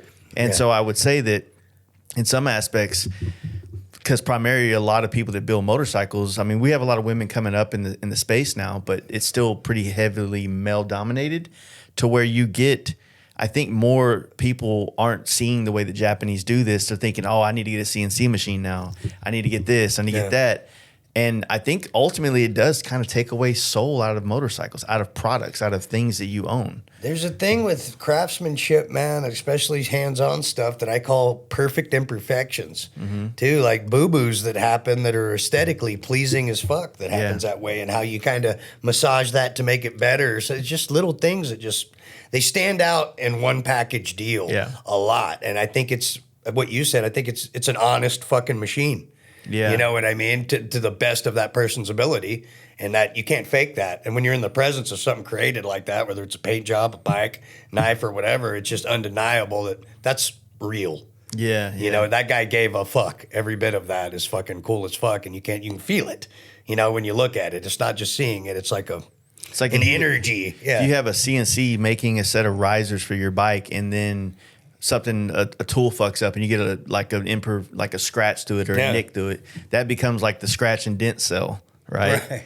But if you're doing that on a traditional, lathe and mill yourself, and then you fuck up, it feels more like your hand was turning that dial as it fucked it up. And I don't know, I get that point of it has a little bit more of a soul in it. Right. Well, I was the fucking first, lathe be damned, first set of lowers I ever shaved. I don't know how long, that was a fucking cutoff wheel and then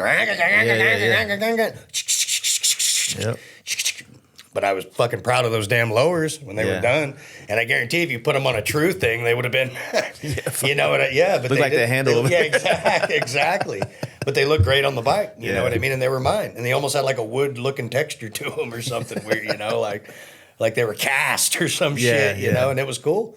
It worked fine. But I don't know. I like stuff like that. Like at nitty-gritty, so many of the bikes I was looking at were some of the, rattiest. But there's fucking super cool too, just because of the performance-based shit in them too. Well, that's what I'm saying. Like it takes a while to train the eye, and that's kind of what I'm at, or what I've been kind of going down the rabbit hole of.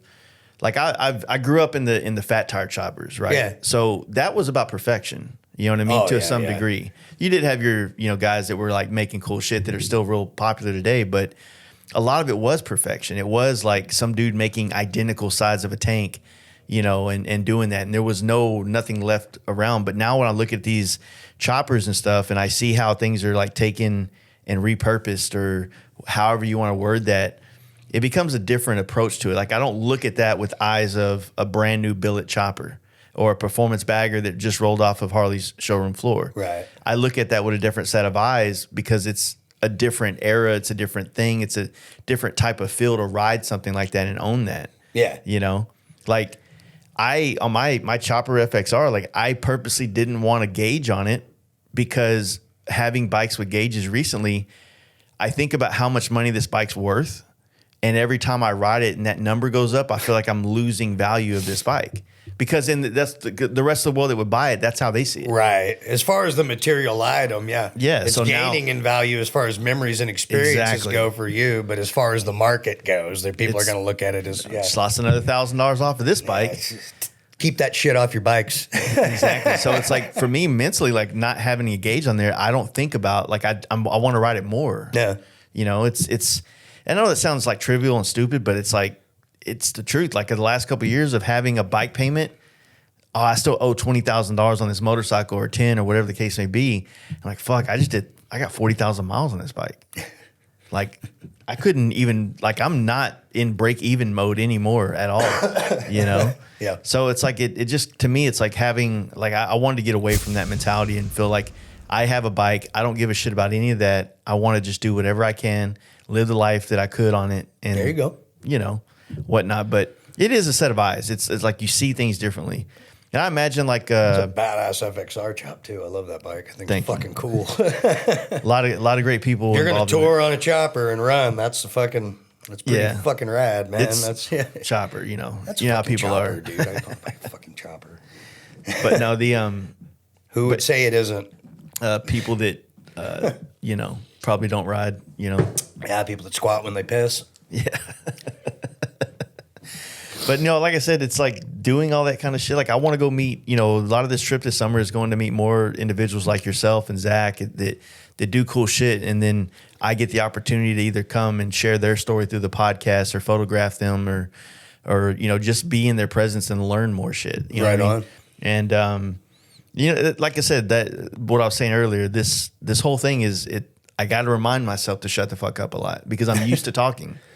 So it's not like I'm just like a switch that just went off and now I'm like this, you know, student of life. Well, all of a you do sudden. fucking podcast, Jace. Yeah. Jesus, thank God you're good at talking because if you didn't do, someone's got to do this stuff too. It's adjusting, adapting. You know what I mean? I'm glad there's someone that's with eyes on all perspectives that does talk. You know what I mean, and all that. But you don't ever.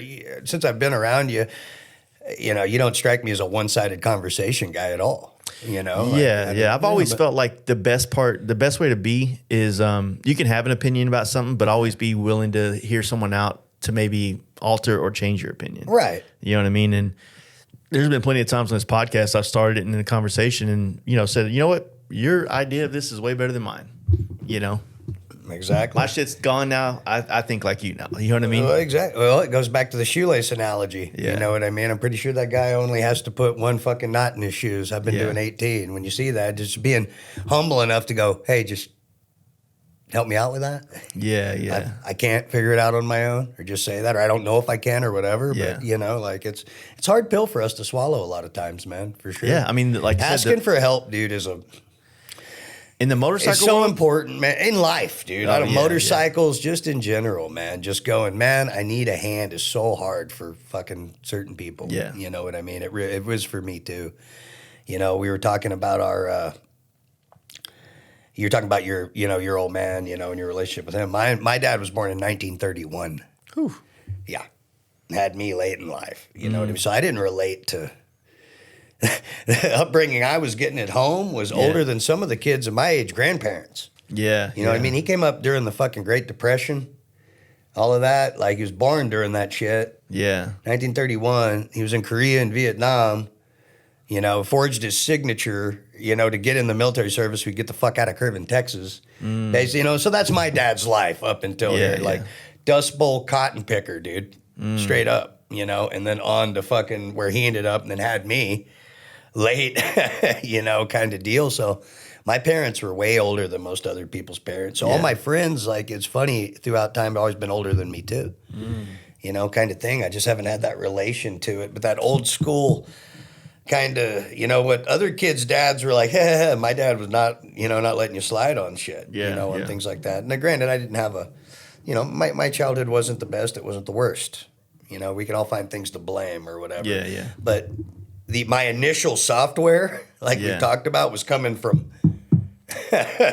a little bit, but it made sense to me though, because there was a lot of things dialed in that were just on like old school respect. I would just assume that his, like, a man of that age, of like just coming up in that era, is probably, I mean, they might have some ideas that don't really jive with the way the world is now, but the structure of like how he is as a man, it seems like that would be pretty ingrained in, you know, wanting to go to war, wanting patriotism, those kind of things. Right. You know what I'm saying? And like I said, that I came up around, like I said, a real old school mentality, you know, so if it kind of had to link with that for me to fit into it. So I didn't fit in with anything until I kind of found like you know, like BMX and skateboards and stuff, and then motorcycle and stuff like that, you know, and the older guys that were doing that. Because in school with kids my age, it was, you know, sports, and it's all fine if that's your thing, but I had no interest in that. And I spent most of my time in school getting bullied and fucked with and shit and all of that.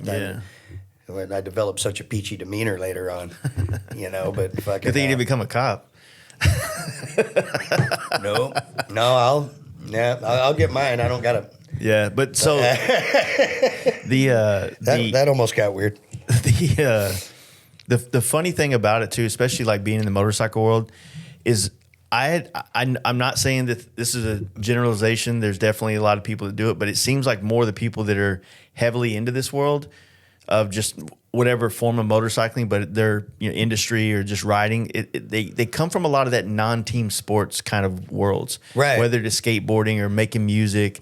I mean, even though music you could say is like an effort amongst friends, you know what I'm saying? Yeah. But it's still very personal, very personal. You do an individual thing to help this whole thing out. Yeah. You know what I mean? Well, each person developed their instrument by themselves. Yeah, exactly. It didn't become a group thing until, that was something they could do while the other body's playing football. Yeah. Same thing with skateboards being like you talked about. We didn't have...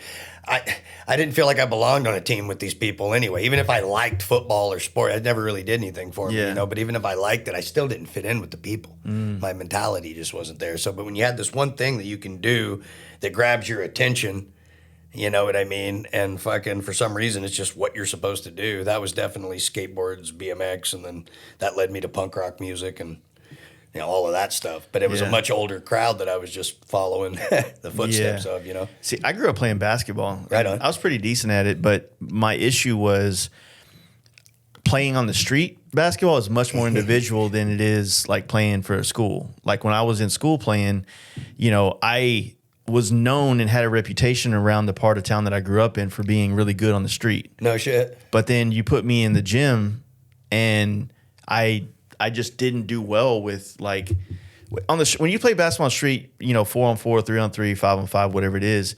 Usually you're picked on the team, so everybody's trying to get a good guy. Well, in school they put whoever is tallest in like, hey man, you could be good at basketball, uncoordinated as fuck, don't know how to do shit. Right. And then they make my job, who is coordinated, who is good at doing all these things, to just give that dude the ball every time because that's the best chance of the ball going in. And I struggle with that. Play the odds. So it's like you have this coach that's telling you how you do your thing and not allowing you to be who you are. So ultimately that pushed me out of sports. And I played basketball from like 6th grade, heavily in school, outside of school programs and all that stuff, traveling kind of the state, not so much the country. And then second to last year of high school, I quit and started skateboarding. Right on. Because first off, Tony Hawk was a fun video game. I just played, so it was a great game. Yeah, but the thing was, it's like the same way that I would go to the basketball court and just practice layups, practice shots. I started doing that, just practicing a kickflip, practicing a two-stair. All these things become like it was the same transition, but my success didn't rely on the fact that my team was also doing that kind of effort. Right. Because I'm a very determined, fucking obsessive kind of person at things. And, like I said, it made me good at certain things, but in a team sport, you're only as good as your team for the most part. Very true. Some of those kids didn't, they had other shit to do. It's baseball season. I'm going to go play baseball for a while. Yeah. Just over sports fans. Basketball wasn't there. Yeah.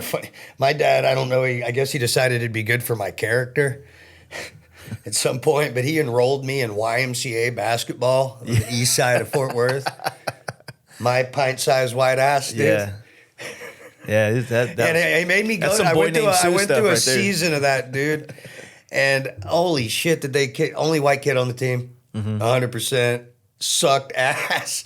I remember showing up and like, the team was so we were so broke. It was like our uniforms are fucking a white t-shirt with Hanley spray painted on it, purple gym shorts, dude. Yeah. The only fucking athletic shoes I had at the time were like fucking plaid Converse, dude. So imagine me. Yeah. Kids, I'm showing up and all these kids got, Jordans and fucking, they got to wear the same shitty uniform, but at practice, they're all to the elite, dude. I remember kids just fucking elbowing me, beating the shit out of me. And then in one game, it was the very last fucking match that we had or whatever. We had a game against some other fucking YMCA or youth center or whatever the fuck. And they put me in because we were losing so fucking bad. It didn't fucking matter. Yeah.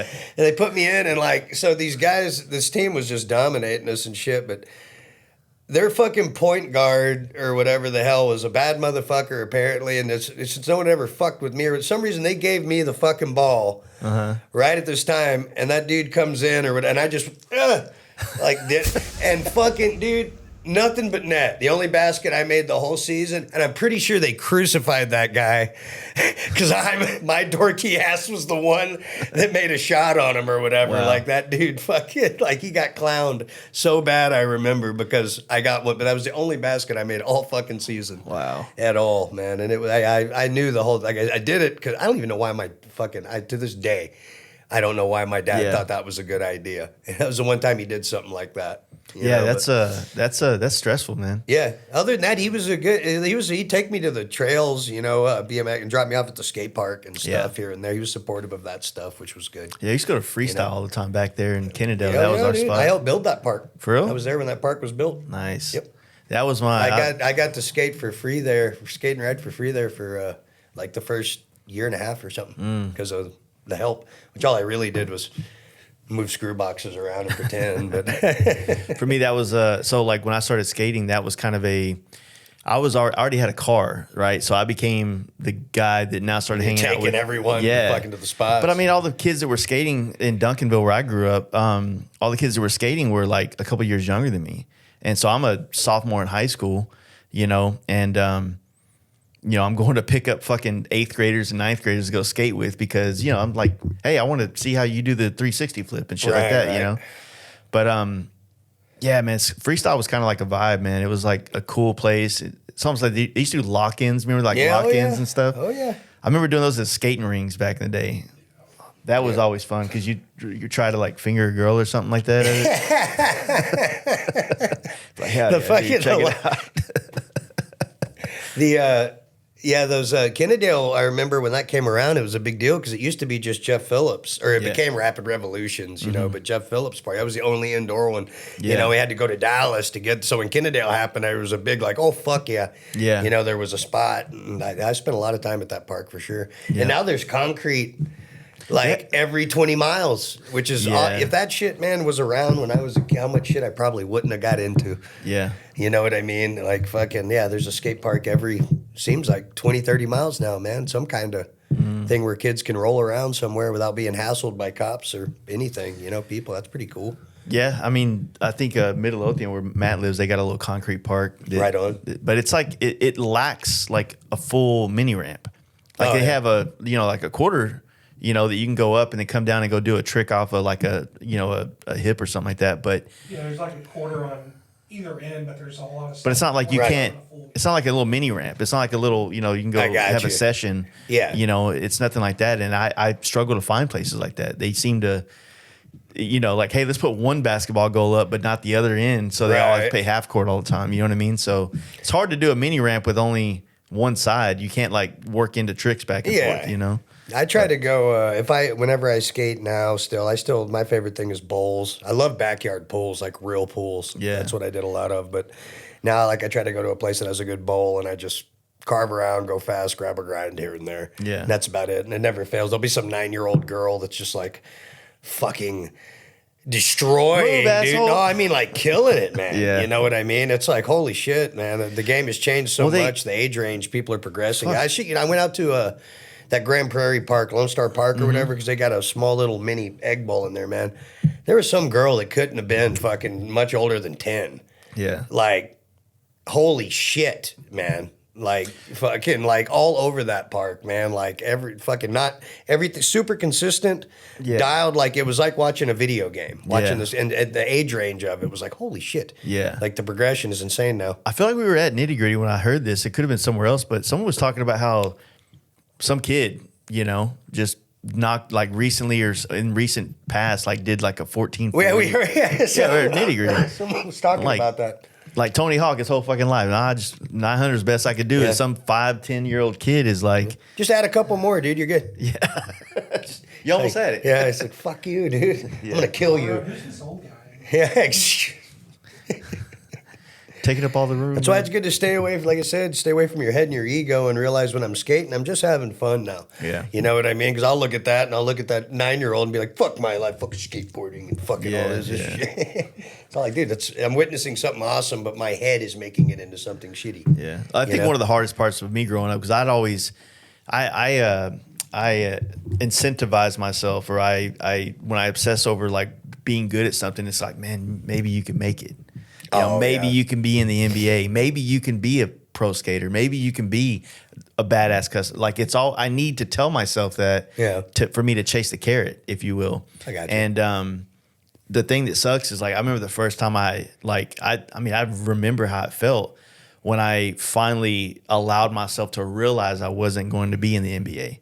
You know what I mean? Yeah. Because in my head, the whole time I'm growing up, like practicing every night, I'm like, oh, it's a real option. I'm fucking doing this. Right. Like, and then it's like you get to this point, you're like, fuck, man, like my identity has been that. And now like that's not going to be who I am. So who the fuck am I now? And so I learned that very young. So like, but recently as being and dreaming of being where I'm at as a painter for the last however many years, 20 years, and now not wanting to be here. You know what I mean? Like that's fucked with me too. I feel like I'm cheating on the universe for giving me such an awesome opportunity to make it somewhere. Not that I wouldn't say that you didn't use the opportunity. It's just time to add some more, set of spices to the rack, man. You know? It ain't like you're never gonna paint something ever again. Exactly. Yeah. You got all that. That's all in the fucking kitty, man. Just add to it. Fuck, man. Yeah, and I don't think you're not coming across like you're fucking just like fuck paint, forever. Depends on if I'm drinking or not. I understand. I mean, we were bitching about some paint stuff before you showed up, so it's like Matt paints too, so he gets he understands the struggle, but it's like I said, it's just one of those things. Like that's just like I said, I have to trick myself sometimes to make myself want things. You know what I mean? Because I know when I want something, I'll figure it out.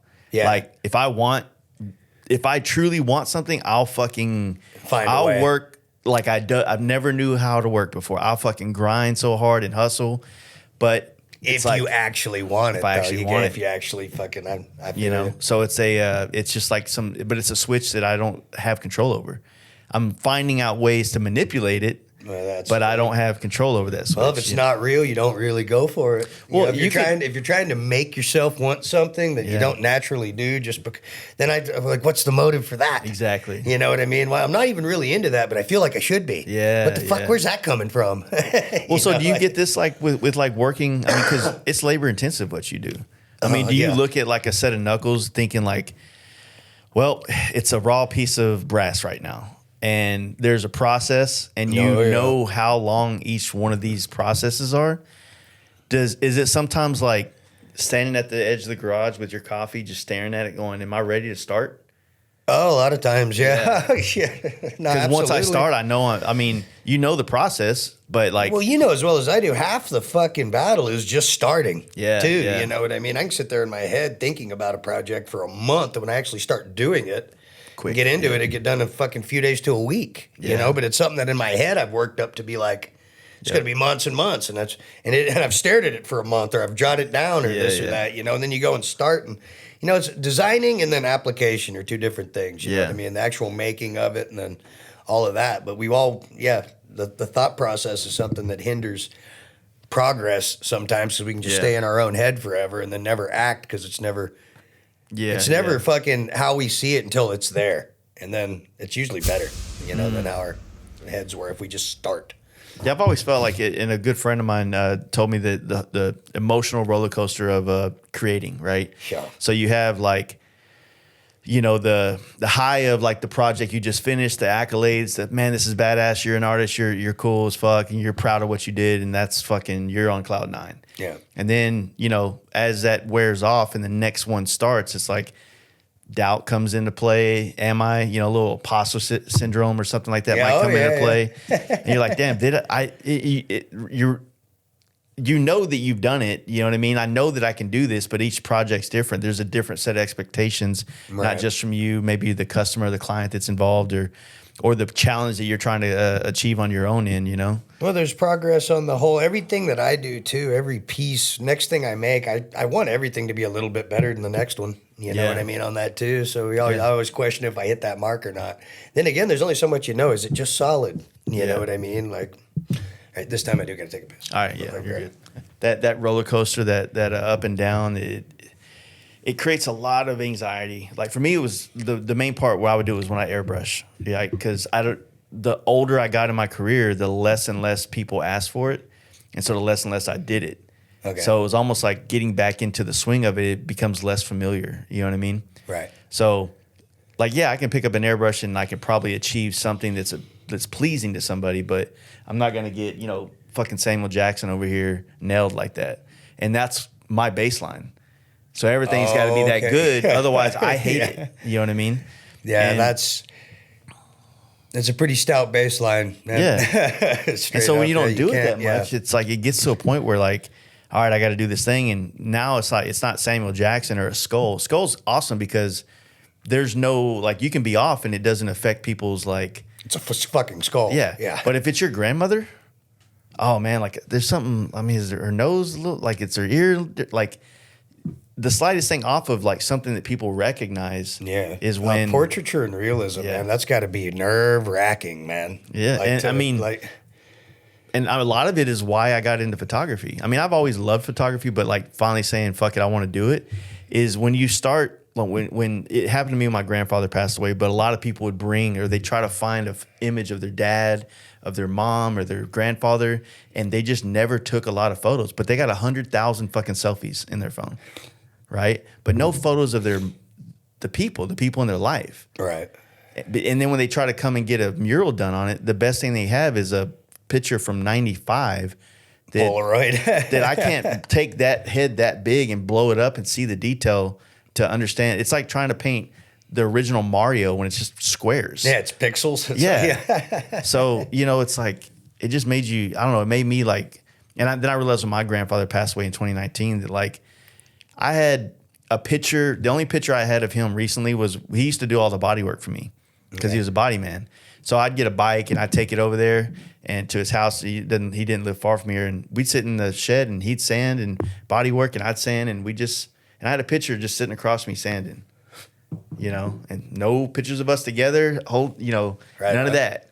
And it just made me like, I don't know, appreciate a photo a lot more, because when you didn't have them of certain people, then it's like, and that's probably why I care so much about photography. Right on. I can tell you're into what if, it. if not, I think to inherently want your picture taken is weird, right? But for somebody else to want to take a picture of you is like a, it's a respectful thing. It's like, right. You know what I mean? I don't know. I don't know if respectful is the right way. It's just it should be an honor. Yeah, no, it's definitely, it's especially like, I don't know anybody that's an actual photographer nowadays, it's considered that. I would imagine that someone that's been doing it before the advent of all this digital shit. A legit photographer, one of those guys wanting to come and like, hey, I'd like to shoot you. That's an honor, absolutely. Yeah. And for someone that taking things, I guess, I'm not a photographer, but from the trade of photography, from that, not digital shit. Yeah. That's cool seeing people wanting to get into that still and all that. You can't, a real photograph, like you can tell. Yeah. For sure. Well, that's the draw to like film photography, why people now are getting so much more into it, because of the natural imperfections of it, right? It has a feel. It's real. And so like with digital photography, which I'm, guilty of, I mean, it serves a lot of purposes, but you get so like wrapped up of getting the perfect image. Like say when I was shooting of you, I probably shot 2,000 photos in your garage. Jesus. Yeah. And so you're going through and like, I got 3 good ones, but then this one right here, it's like, you're just looking at the camera, right? Like that's the one. On a film, I probably would have took, 3 while you were there, and maybe 4 over there and 5 over there. Okay. And whatever you got, and you appreciate it more because there wasn't options to look through to find the best one. Gotcha. Right? Right on. And so it's almost like the closest one to whatever you were trying to achieve. You just appreciate it for what it was, because that's it. Gotcha. That moment does not ever exist ever again. Right. that's Yeah, our you true. got it captured. Yeah. That's it, man. Hell yeah. But I mean, like even that one shot I actually posted, it's like I know that's probably it might feel weird to have like that intimate of a shot of your face put out there in the world, but for me, like it wasn't like I walked up to you and said, "Hey Terry, stand there and look cool as shit real quick."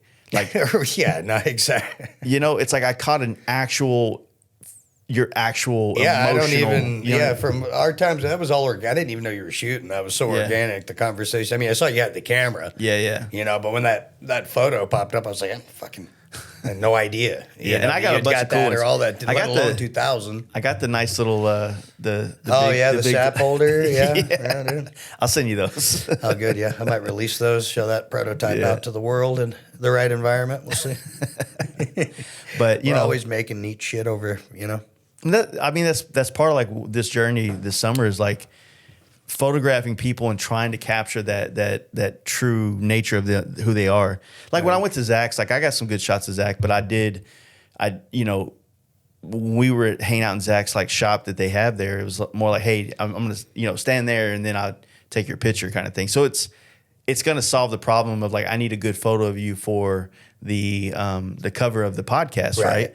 And there's some good stuff in there, but like if I was to be able to capture you like working on one of your bikes or in your element, like that's the real version of you that's not thinking about you're getting your picture taken. Right. You know? I always feel like just with the selfie world or whatever the hell, it's like I'll do it. How do I say it? Like, all right, so there's clothing companies that send me shirts. Okay, Yeah. I get a shirt and okay, cool, promote. I take a selfie to do that. Yeah. And at the same time, it's like, I'm like, God damn it, there's nothing worse than just someone flooding with selfies. Every selfie's a cry for help. Yeah. They say, or something, I've heard said. But the thing, I looked at it this way, it was like, look, man, the point is the shirt, the respect, the product, you know what I mean? This dude sent this, say thank you. Yeah. And this is what people want to see is my banged up mug in this shit for whatever reasons, so that's the thing. So what's gayer? Just snap it or what's lamer? You could say gayer. Yeah, well, I don't fucking know. I don't even think it's a word. Is gayer a word? So what's fucking what's lamer? Fucking just taking a selfie. I think you say what's the most gay. What's the most gay? Let's get this right. If they're going to demonetize us, let's make sure they do it with the proper. No. I'll be the first to say I don't give a fuck, but it's you like I'm not trying to get anyone jammed up. We don't mean gay like gay. Anybody, We mean but, gay like you're being or- gay. So what's lame? Yeah. So what's lamer? Taking a selfie of it or having someone take a picture of you? Like kind of thing or whatever. Hey, get a shot of me real quick. Yeah. Check me out. You know what I mean? How it looks. But then someone's going to go, oh, look at Captain Selfie. But that gets in my head when I'm doing it too. And then there's, like I said, what you're talking about, photography, which is a moment in time that totally would have been missed if not captured at that particular moment. Yeah. To me, that's photography. Yeah. Like that whole fucking deal, But there can be cool pictures and all of that. But yeah, the selfie culture or whatever. Yeah. But I mean, if you think about like when it came about, like, we were going through high school and school in general, like we didn't have Well, you remember phones. going around bikes and stuff, and the last thing in the world you wanted anyone to see you doing was taking a fucking picture? Yeah. There's a lot of You things know what in I the- mean? Yeah. Like, we're from that. Yeah. You know what I mean? What the fuck are you doing with that camera? Dude, you out of your mind? Yeah. Like that's still a bit too, but it's completely upside down now. Mm-hmm. The last thing in the world you would do is roll up at certain bike places and Yeah. You Pull know your what I phone mean? out, start recording and shit. Oh yeah, dude, I watched a fucking homie of mine. We went to the stockyards one time, man, and we pulled up, parked down there, and there's these some Japanese tourists, and this is like fucking they're all biker, Clint Eastwood, like picture of his bike. Just fucking got off his bike and just wham, dude, just mollywhopped that dude right inside of the head, dropped his camera, kicked his fucking camera down the fucking street. Don't take fucking pictures of me. And this fucking Japanese guy was just and just walked. That's what happened. That was over. Just a photo. Mm-hmm. I don't know you. I don't know whatever. Don't take pictures of me, my bike, or anything like that. Yeah. You can. I'm not saying names. You can guess what caliber of person that was. Yeah. You know what there's I mean? that world yeah, still. it's like. So I had on that. I'm still. At least if I'm taking a picture of myself, like I said, it's usually to promote a company I agree with or something, or to talk, to say something, or a knife, or if it's knives or something I make, it's usually photos of that, But I get self-conscious about that shit for real though, because it's all like, who the fuck do you think you are? a lot of times with this, but it's like I am trying to sell a product. You know what it and all that is? too, but the storyline I get stuck with in my head is ridiculous sometimes. What it is that like we project what we think about other people and ourselves Oh, yeah. sometimes. So you basically you know like I went through a selfie phase when I was single before I met my wife. Like Yeah. Instagram was like low hanging fruit to get attention or Cool. whatever. So you're just like, oh shit, I'm feeling good, blah blah blah, shots. But then that was also early Instagram, right? So you're like, you're kind of figuring out what do you take pictures of? I guess this pretty motherfucker right here, right? So then you just start putting that shit out there, right? And then it's only over time, like once you kind of get out of that phase and you see what it looks like from the other side, because you see someone else there, you're like, man, that's kind of cringy. You know what I mean? And then you start now in your head, that's a cringy thing to do, even though I've done it, and I still do it here and there, but it's like, it just, I think that all these social norms that we've adopted and grown to know through social media, it's like it's taken some kind of creativeness away from some of us. Because with me shooting photography, like I'm shy with the camera. Like it's hard for me to just get out of my own head and go be in a group of people and start shooting people. Gotcha. Like I mean, it's not so much because of that time when people didn't want cameras around. It's just more like, man, I don't. Do they think that I think I know what I'm doing? You know, right. Am I supposed to like provide how do I just be trying this? How do I just be a newbie at something? You know what I mean? Yeah. And like I said, it's all in my own head. Yeah. Right. But I'd say acknowledging that and being real about it. I am a newbie here. Yeah. You know what I mean? And when you're not a newbie in other factions, you're medium or you're trying to take pictures in, you're not a newbie, but you're a newbie to the photography side of it. Exactly. But you're not a newbie to you know what to look for. Yeah. Now it's yeah. just about the application of the technique, right? Or whatever. That might be the wrong word, but what you want to look for is a feel. It's like a vibe. Energy versus right on. I mean, you take a picture of a badass knife. You don't have to be good at taking pictures. It looks badass. You point anything at it. Right. You bike, a hot chick, a hot dude. Like there are beautiful things in the world that no matter who hits the button, it's going to be a good photo. Right. But to be great at taking photos, you have to find something. You have to find it's how you see things, and you have to learn to see things. Right. And that's the hard part. That's the lifelong journey of like really being a great photographer, in my opinion. But that's everything. It's like, okay, well, now I know how to do this said subject. Maybe I want to learn how to make a knife in this fashion, and then it's like you get to these points, and you got to keep like challenging yourself to a next level. Right? Oh yeah. No, there's always something. You stop learning, stop living. Yeah. There's always something you can do to improve. Mm-hmm. And and I try to stay vigilant with that myself too. I can be one laurel resting motherfucker. I'll rest on yesterday's victories sometimes for too long. You always need to be keeping a keen edge. Yeah. For sure. Have you thought Not about to getting sound into corny. any other kind of like making of some sorts? It's like along the lines of what you do with knife making. Is there any other areas of that space that you haven't stepped into yet? I don't know, man. I haven't really the past. Let's see, 2020 to now, I'm coming up on, I'll have 2 years sober in June if I don't fuck up, kind of thing. So the past, I haven't really been thinking about a lot of that. I've just been kind of keeping steady and steady progress in the shop where I'm at right now, kind of thing. I haven't really looked towards anything new as far as, if anything I've focused on, it's kind of been Dickie Knuckles kind of thing. He's the store or whatever is taking as far as, like different pieces and collabs and stuff. Yeah. I've been doing stuff with him and Joey from Imperial Leather. He makes all my sheaths and stuff. But working what we were talking about earlier, help, Dickie, I could say, has been a huge help, man. This last time I was in, and I love that guy to death. He's a brother for sure, 100%. And this last time I was inside or whatever, I made sure I had smokes, fucking all this shit. Yeah. At this last detox stint I had to do or whatever, you know. But he was by there. He always made sure I had smoked some gummy bears, something like that, you know. He kept an eye on the place and shit. And so Dickie runs DickieKnuckles.com, you know. And so one of my things with my business I was having trouble with is it is just me. Yeah. I've had an apprentice and I've had some helpers, but it's always just turned into too many cooks in the kitchen. I actually work better by myself out there or with the right circumstance. Yeah. But, so Dickie, while I'm sorting out old orders between life and everything else that's gone down, some stuff's fell between the cracks, you know, and I've got a lot of that cleared up. But while I'm still doing that and finishing out old orders, what I do is every week I make like a small batch, like some knuckles, some knives, some stuff that's not too time consuming. Mm-hmm. You know, all of my stuff takes a lot of time, even the quick stuff. But, you know, and I try to put that goes into Dickie's store.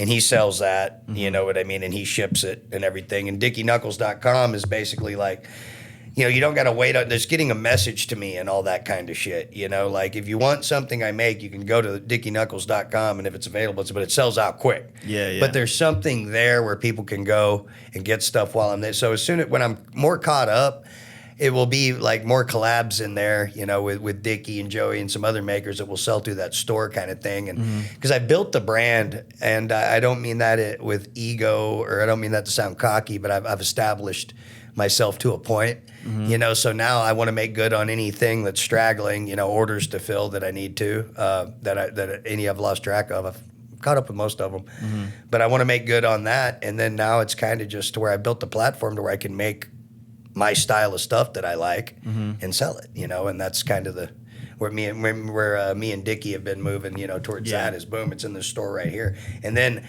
every year take maybe 4 or 5 custom pieces, you know, that way I don't get buried again. Because when you're first starting out, I remember oh God, I got to take every order I can fucking get and all that, you know, and fear of financial insecurity and future tripping and all this shit, even though I was doing all that crap back then. But, you know, you stack yourself up and you forget you're just one man. Yeah, and all of that, and there's a lot to do, and so it's been a learning process. But I'm coming out on I truly believe that if you give a fuck, no matter what is it that you do, if it's knife making, if you're a mechanic, a painter, whatever the fuck, a bike builder, you know, if you can't fake give a fuck, you know, if you truly love what you do and you give it your all, it'll take care of you. As long as you're doing your best and you're being honest as you possibly know how to be. Because otherwise, that's the only reason I can explain me still being in business. Yeah. It hasn't been perfect by any means. I've had my personal ups and downs, but I've always been real with people. Yeah. That's the thing. If I'm not feeling it, I tell you. If I'm feeling it, I tell you. If I'm fucked up, I tell you.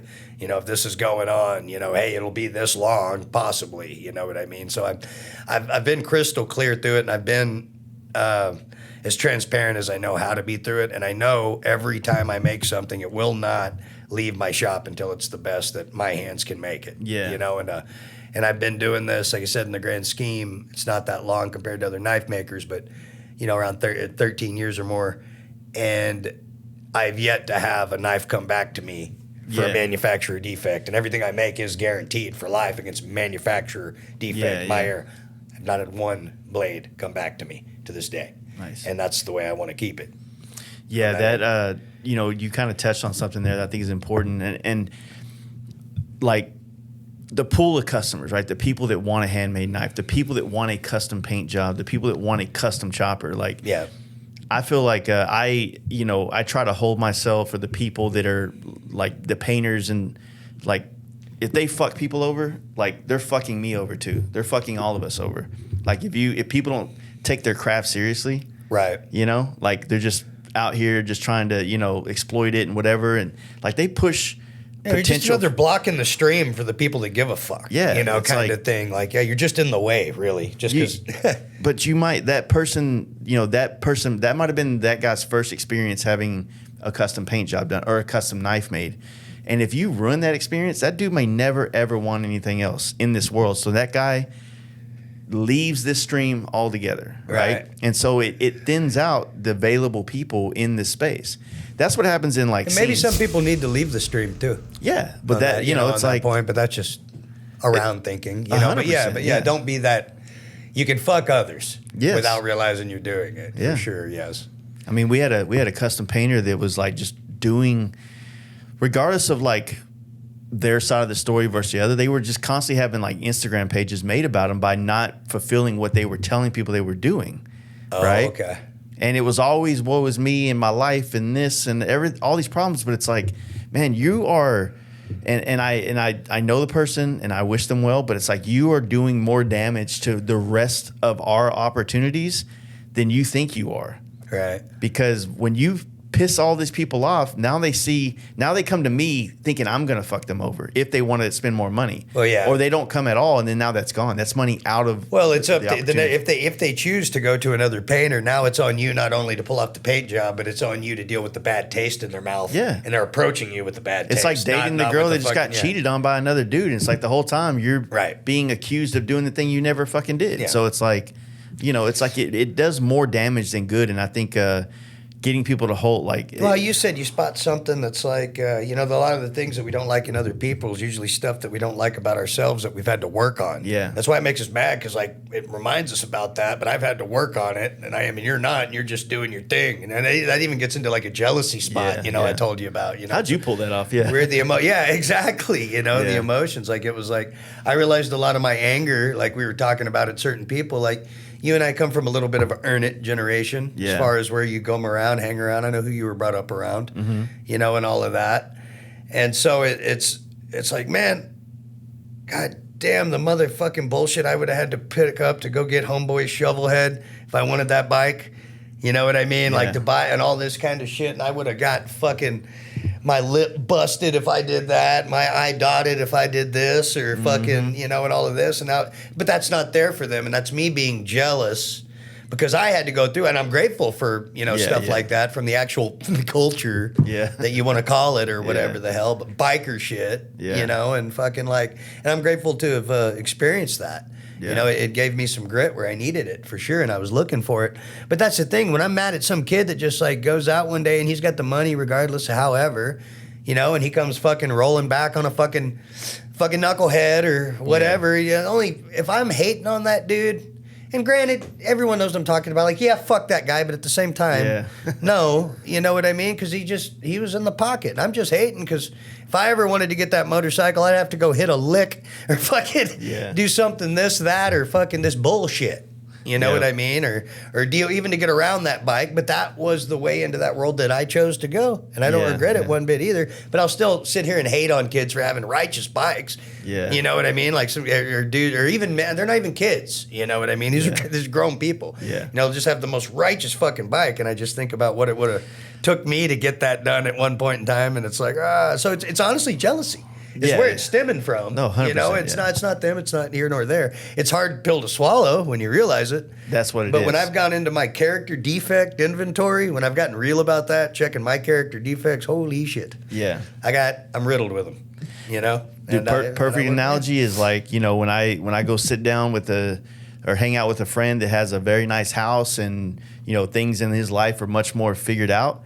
He chose that path and he put his eggs in that basket versus me. I'm trying to fucking sell the seeds of uncertainty over here. Right. Like, I want to ride bikes across country. I want to do this. So this dude's like, you know what? I'm going to go to work and fuck my 20s. I'm going to go learn how to do this job and go be this guy. And then I can go start playing whenever I have a little bit of money in my 401k. Right. I could never be that way. Fuck no. But also like realization, like I can't be like, fuck that guy. He's not real. He's like, no, he's actually smart. Yeah. I just, I chose, if I take all the things I did wrong or all the dumb purchases I made and I didn't do that, I could probably buy that.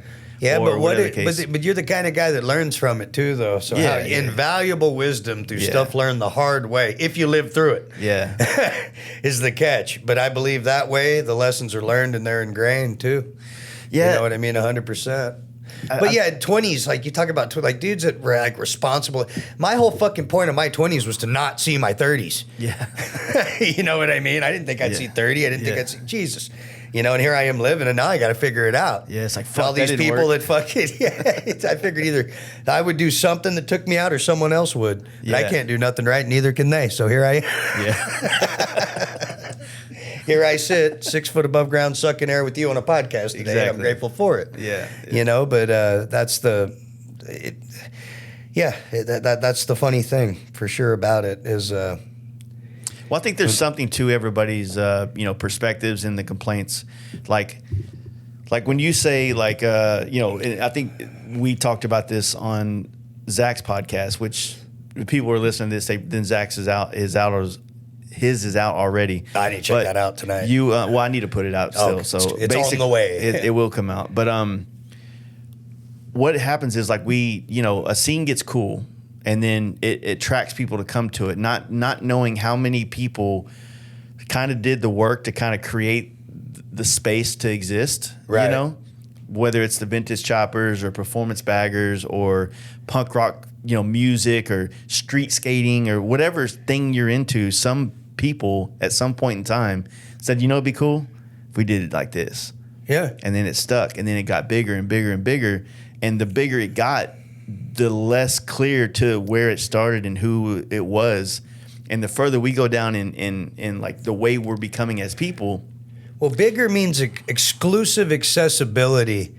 You know what I mean? It's no longer inclusive, or it's what is inclusive. That? Inclusive is like it's an exclusive thing that you've built with your friends. It's special. Yeah. You know what I mean? Or I don't want to use the word elitist or fucking it's private or something. Like you've built this, and then as popularity happens, it becomes more inclusive. Yeah. Not exclusive. So people can just walk into something that you have a genuine. Your emotions around it are like around I earned it. Yeah. You know what I mean? And you would have been there whether it's popular or not. That doesn't change it. You know what I mean? That's the fucking deal. I know, Jay, you're going to be doing this. This is what you do. Yeah. It's going to be something custom culture, motorcycle, craftsmanship fucking related. Yeah. And when that happened, I think like it wasn't. It was just the people that built. I mean, you take something as special as skateboarding. Mm-hmm. You know what I mean? And you can go. I'm not even going to get into history and shit, but I know the scenes like that had influenced me on that. Where there's like a street spot or a backyard ramp or a pool that you had to keep secret. You know what I mean? Otherwise, it got blown up and it all went away. Yeah. You know what I mean? Like too many eyes meant no more fun for anybody. Yes. Shut it down. That's a thing that I think has kind of gone. That code of keep it tight, keep it, people earn their way in. Yeah. Kind of thing it's different now because of this inclusive thing that has happened through popularity. I'm not saying it's wrong or anything, but it rubs certain people the wrong way, and it probably should. It's just a different lifestyle. Right. Right. And that's the thing. And you see but you automatically see certain people that now that it's inclusive around, don't shake your fingers at the mean old motherfuckers, whether it's skateboards, choppers, whatever the fuck that kept the fires burning. Yeah. That's when I start getting pissed off as it goes. And I'm not throwing myself in gray beard category. I'm not talking about me. Yeah. I'm talking about fucking, Yeah. There's people there's a lot of kids should be lined up to shake their fucking hands. And I'm not going to go on a name drop thing right now because it's not what I do. But I'm sure we can all think of certain names of dudes that have kept from, you just start with choppers before popularity and everything, comes. And now all of this, that's like, dude, instead of like, oh, that guy's mean or he's racist now because that's a word that's changing every day, or he's this or he's that. He's like, yeah, he's also, him and his bros are the people that built your lifestyle. Yeah. So whether you're feelers, how they feel about this shit, you need to show at least some respect. You have to like something to respect it. You know what I mean? You don't have to like something to accept it either. You know what I mean? Mm-hmm. But you accept the fact that a lot of the shit you're into came from hard-nosed, gnarly motherfuckers, dude. Yeah. And that's the shit I love.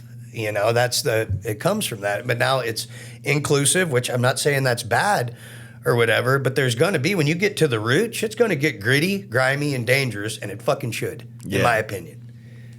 Yeah, that's kind of the part. It's like what I was getting at a while ago is like the way that I think that we're all becoming culturally is like social media, for instance. Right. And I don't want to talk because I need to stay off social media topics, but just in general, like we're all about get as much eyes on what we do. I need more followers.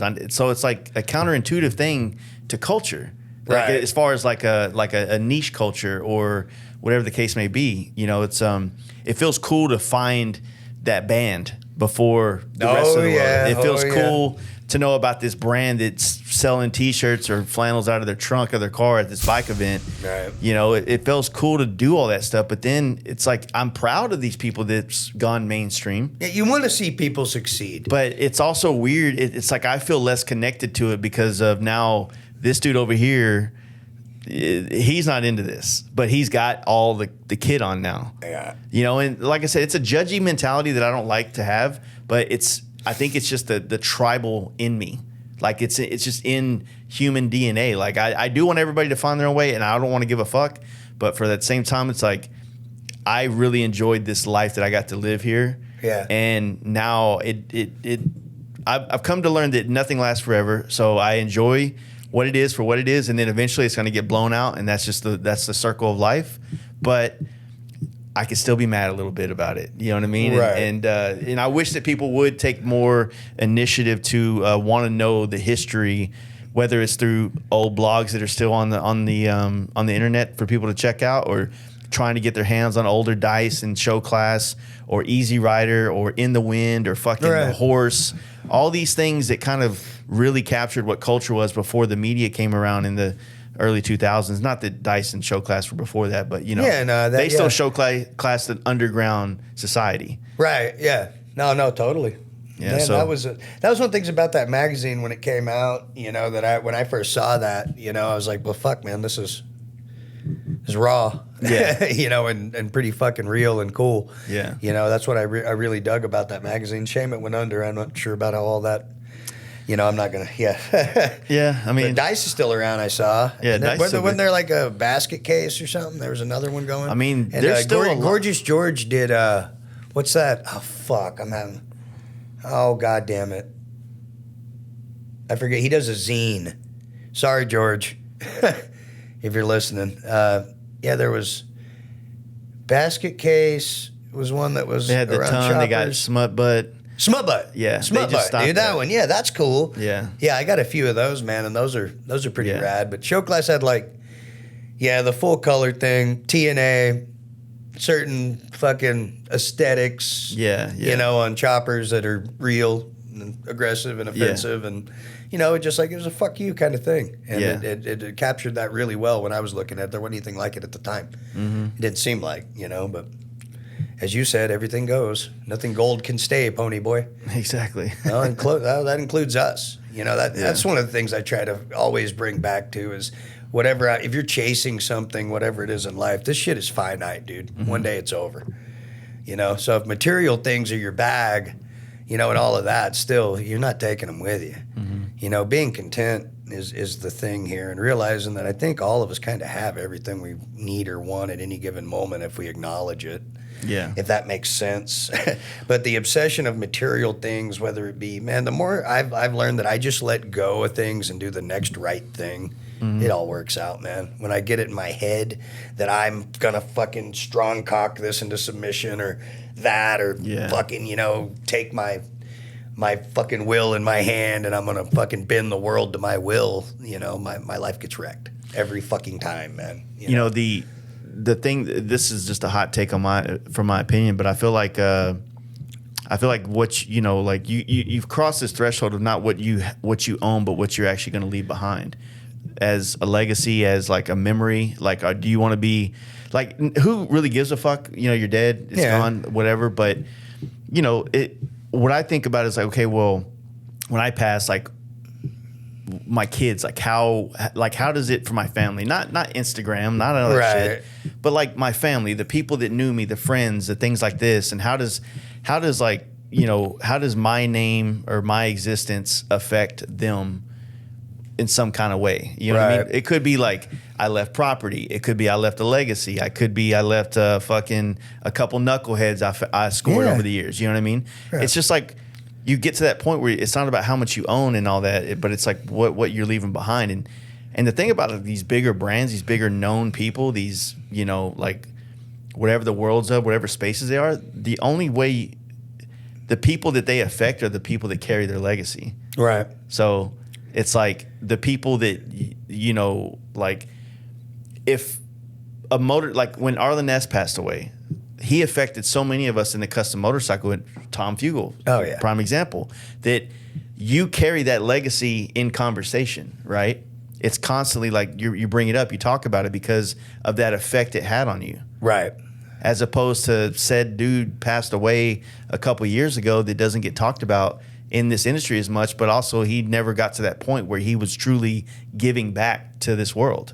Right. You know, so there's like things like that I think about. No, you know? absolutely. And I think ultimately that's what it comes down to, man, when I try to do for others and not myself. Yeah. But I have this issue with that, you know, like I want to give away what I've learned. You know what I mean? I do. Yeah. But I have a problem, you know, and it comes down to like, I set through certain things that were, you know, just ingrained in my head, like we talked about, software, you know what I mean? I'll set expectations I don't even realize I'm setting. You know what I mean? Like, and I'll do the dumb thing, which is make an assumption. Like, I assume if I teach you my life's work, that if I say, hey, that guy fucked around some people, you know what I mean? And this and that, I'm not really cool with them. I don't want to see you chugging beers with that fucking guy the next month. You know what I mean? Or the next week. And that's neither here nor there really in the grand scheme. But that's it with me. And that'll kill my give a fuck to give you anything at that. Because loyalty for me was, you know, like, I'm loyal to a fault. Same. When it comes to that, because I didn't have a lot of, when I got friends and people that cared, their loyalty was everything to me because I didn't have a lot of friends growing up. You know what I mean? So loyalty, you know, like to me, it's like I said, it's to a fault. I will go down on a fucking sinking barge on fire because I said I'm with you till the end. Yeah, yeah. Even if the fucking idiot blew up his own fucking boat. Well, I said, like, dude, jump off, dude. You still got shit to do. But I'm that affected by that, you know? Because then if I do that, then I'm not, you know, the guy that loyalty I've portrayed myself to be. But loyalty is one of those hard ones, man, because like the kind of loyalty that I tend to, that you or I know myself, like this has fucked me so many times, but, and loyalty is also like an expectation. It is or whatever, right? My definition ain't somebody else's, right? Yours. So you know, having like given what I consider my loyalty to people and not feeling it's returned in circumstances like what you were just talking about, like, yo, that dude's just he's trying to fucking take food off me and my kid's table, right? And you're cool with going to sit down and have a beer with him, like. To me, that and I can get mad at someone for not seeing it, that I have to bring it up. Why didn't you catch that? Yeah. You know, and that's all fucked on my end. Same. You know, 100%. But I was like, how can you not see? But I'm always looking for shit like that too. Yeah. And when you look for things to be pissed about, you get pissed a lot. Yeah. If you look for things to be happy about, if I go out the fucking my front door, regardless, you know, if I go outside looking for a fucking problem, and I start my day that way, I'm gonna find one for sure every damn day. If I go outside just in gratitude, happy to be alive, breathing. Just another day around the fucking rock, you know, then it's great. But it's that, you know, you hear people talking about that a lot, like, you know, a life of gratitude or being that kind of way. You hear that so much that like it'll piss you off until you get it. Yeah, but it's like I feel like it's truly like it's a form of enlightenment. It's very real. You know what I mean? Well, and I don't think I'm there yet. Like I try to see that and be like, all right, just be. Fuck what you don't have over there. Look at all this, man. If you've ever acknowledged a spot, like I've been in place before to where like, oh, fuck my life. I'm so fucked. You know what I mean? And I think what troubles a lot of people is like one of the things between a lot of people, if you're suffering, you're either fucking tripping out about the future or regretting the past. And that's the thing, man, that everyone, here's the general human condition that I've dumbed it down for my head is most people's troubles are these fucking things. You're not in the present moment, which is given, you know what I mean? But which everything is the present moment. Look, you don't have a time machine. You can't go back and change the fucking past. It's done. You know what I mean? Whatever it is. You can't go to the future. No one knows what's going to happen tomorrow. Yeah. You know what I mean? And we're all going to die. Yeah. You know? So most of the time, if you're fucking sitting there going about tripping on the past, there's ways to do that and make it useful. Like, how can I make it right if I still have the opportunity? You know, if something bugging. There's some stuff you just got to quap up, letting go, you know? But there's ways to mend fences and do things too. There's usefulness in that. And that's where all those regrets that I used to call regrets don't turn in that way if I'm looking to make things right, you know? So the past isn't really a problem at that point anymore because I've accepted I can't change it. And I've also accepted that if I'm taking an honest look at it, I can see faults that I've done if I'm willing to admit it and make it right with people where I can. Yeah. The future, who the fuck knows? But if I'm tripping out about the future or regretting the past, I'm still suffering that in the present moment, and it's all in here. Yeah. Or I could just take the present moment for what it is. I got air in my lungs. I'm alive another day. Yeah. I can take a walk. There's people I can call. I have a roof over my head. You know, you can start in here, like when I've been to a spot to where I have absolutely nothing, and someone's helped me with just like, what are you grateful for? Like fucking nothing. dude. And I was like, well, it's raining outside right now. You know, someone will tell me that. Like, yeah. So you're not grateful for that roof? You know, it's pretty simple. But it starts like that, man. And then you realize, man, you go see the fucking guy. You know, it's good for me up my block. You know, you go down Lancaster Avenue and see how many people just own the streets now. You know, and all of that. And I've been that dude. I've been a motel hopper and fucking all kinds of shit. You know, on that. And so just like, not only is that a roof, I'm not wet right now. It's my roof. Yeah. You know what I mean? I need to listen to some music here. I got water. I can take a shower. Yeah. A lot of people don't have those things, man. For real. You know, imagine not having those simple things. And that for a selfish prick like me, most alcoholics and addicts are. Yeah. You know what I mean? Because my favorite topic, me, and feeling better all the fucking time, you know? I got to feel right before anything else goes right. It's not how the world works. Yeah. Life has its terms every fucking day. I don't want to accept them. That's my disease. Yeah. But life has its fucking terms regardless of my feelings or feelers every fucking day. Yeah. I can either accept it whether I like it or not and try to do the next right thing, or I can be a miserable fucking prick and ruin my life. You know, it's narrowed it down to my two options, but gratitude has done a lot for that. Just to be grateful for the simplest things. Yeah. You know, that's there, because there are a lot of people that don't have any of that. And all they have, and I know what the next thing to look forward to is your next fucking drink or your next fix or your next, you know what I mean? That's what you're grateful for, is that, and that's just a demon, and you're fucking, you know, it's killing you at the same time, and you're grateful to go get what's killing you daily and making your life. So, but it's ridiculous for me to acknowledge, like, roof's pretty fucking cool. This chair I'm sitting on, pretty cool. This conversation's pretty cool. You know, people in this room are pretty cool. It's fucking awesome compared to how things could be going. Yeah, I mean, you know, there's the scenarios. It's you've gone through highs and lows. Remember the lows. That's the thing. Like, not regretting the past. You know what I mean? Remember the lows and where you're at now. Fuck. You know? That's exactly kind of the way things have been going. You know, with me, it's like you know, I think, you know, the lowest thing to you is also like your perspective of it, right? You're like the lowest thing that.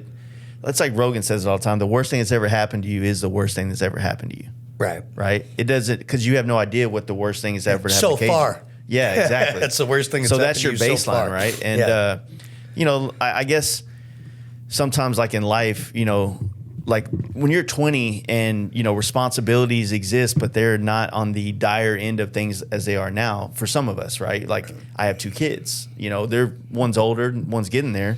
I have a wife. You know, the house of cards can crumble very easily.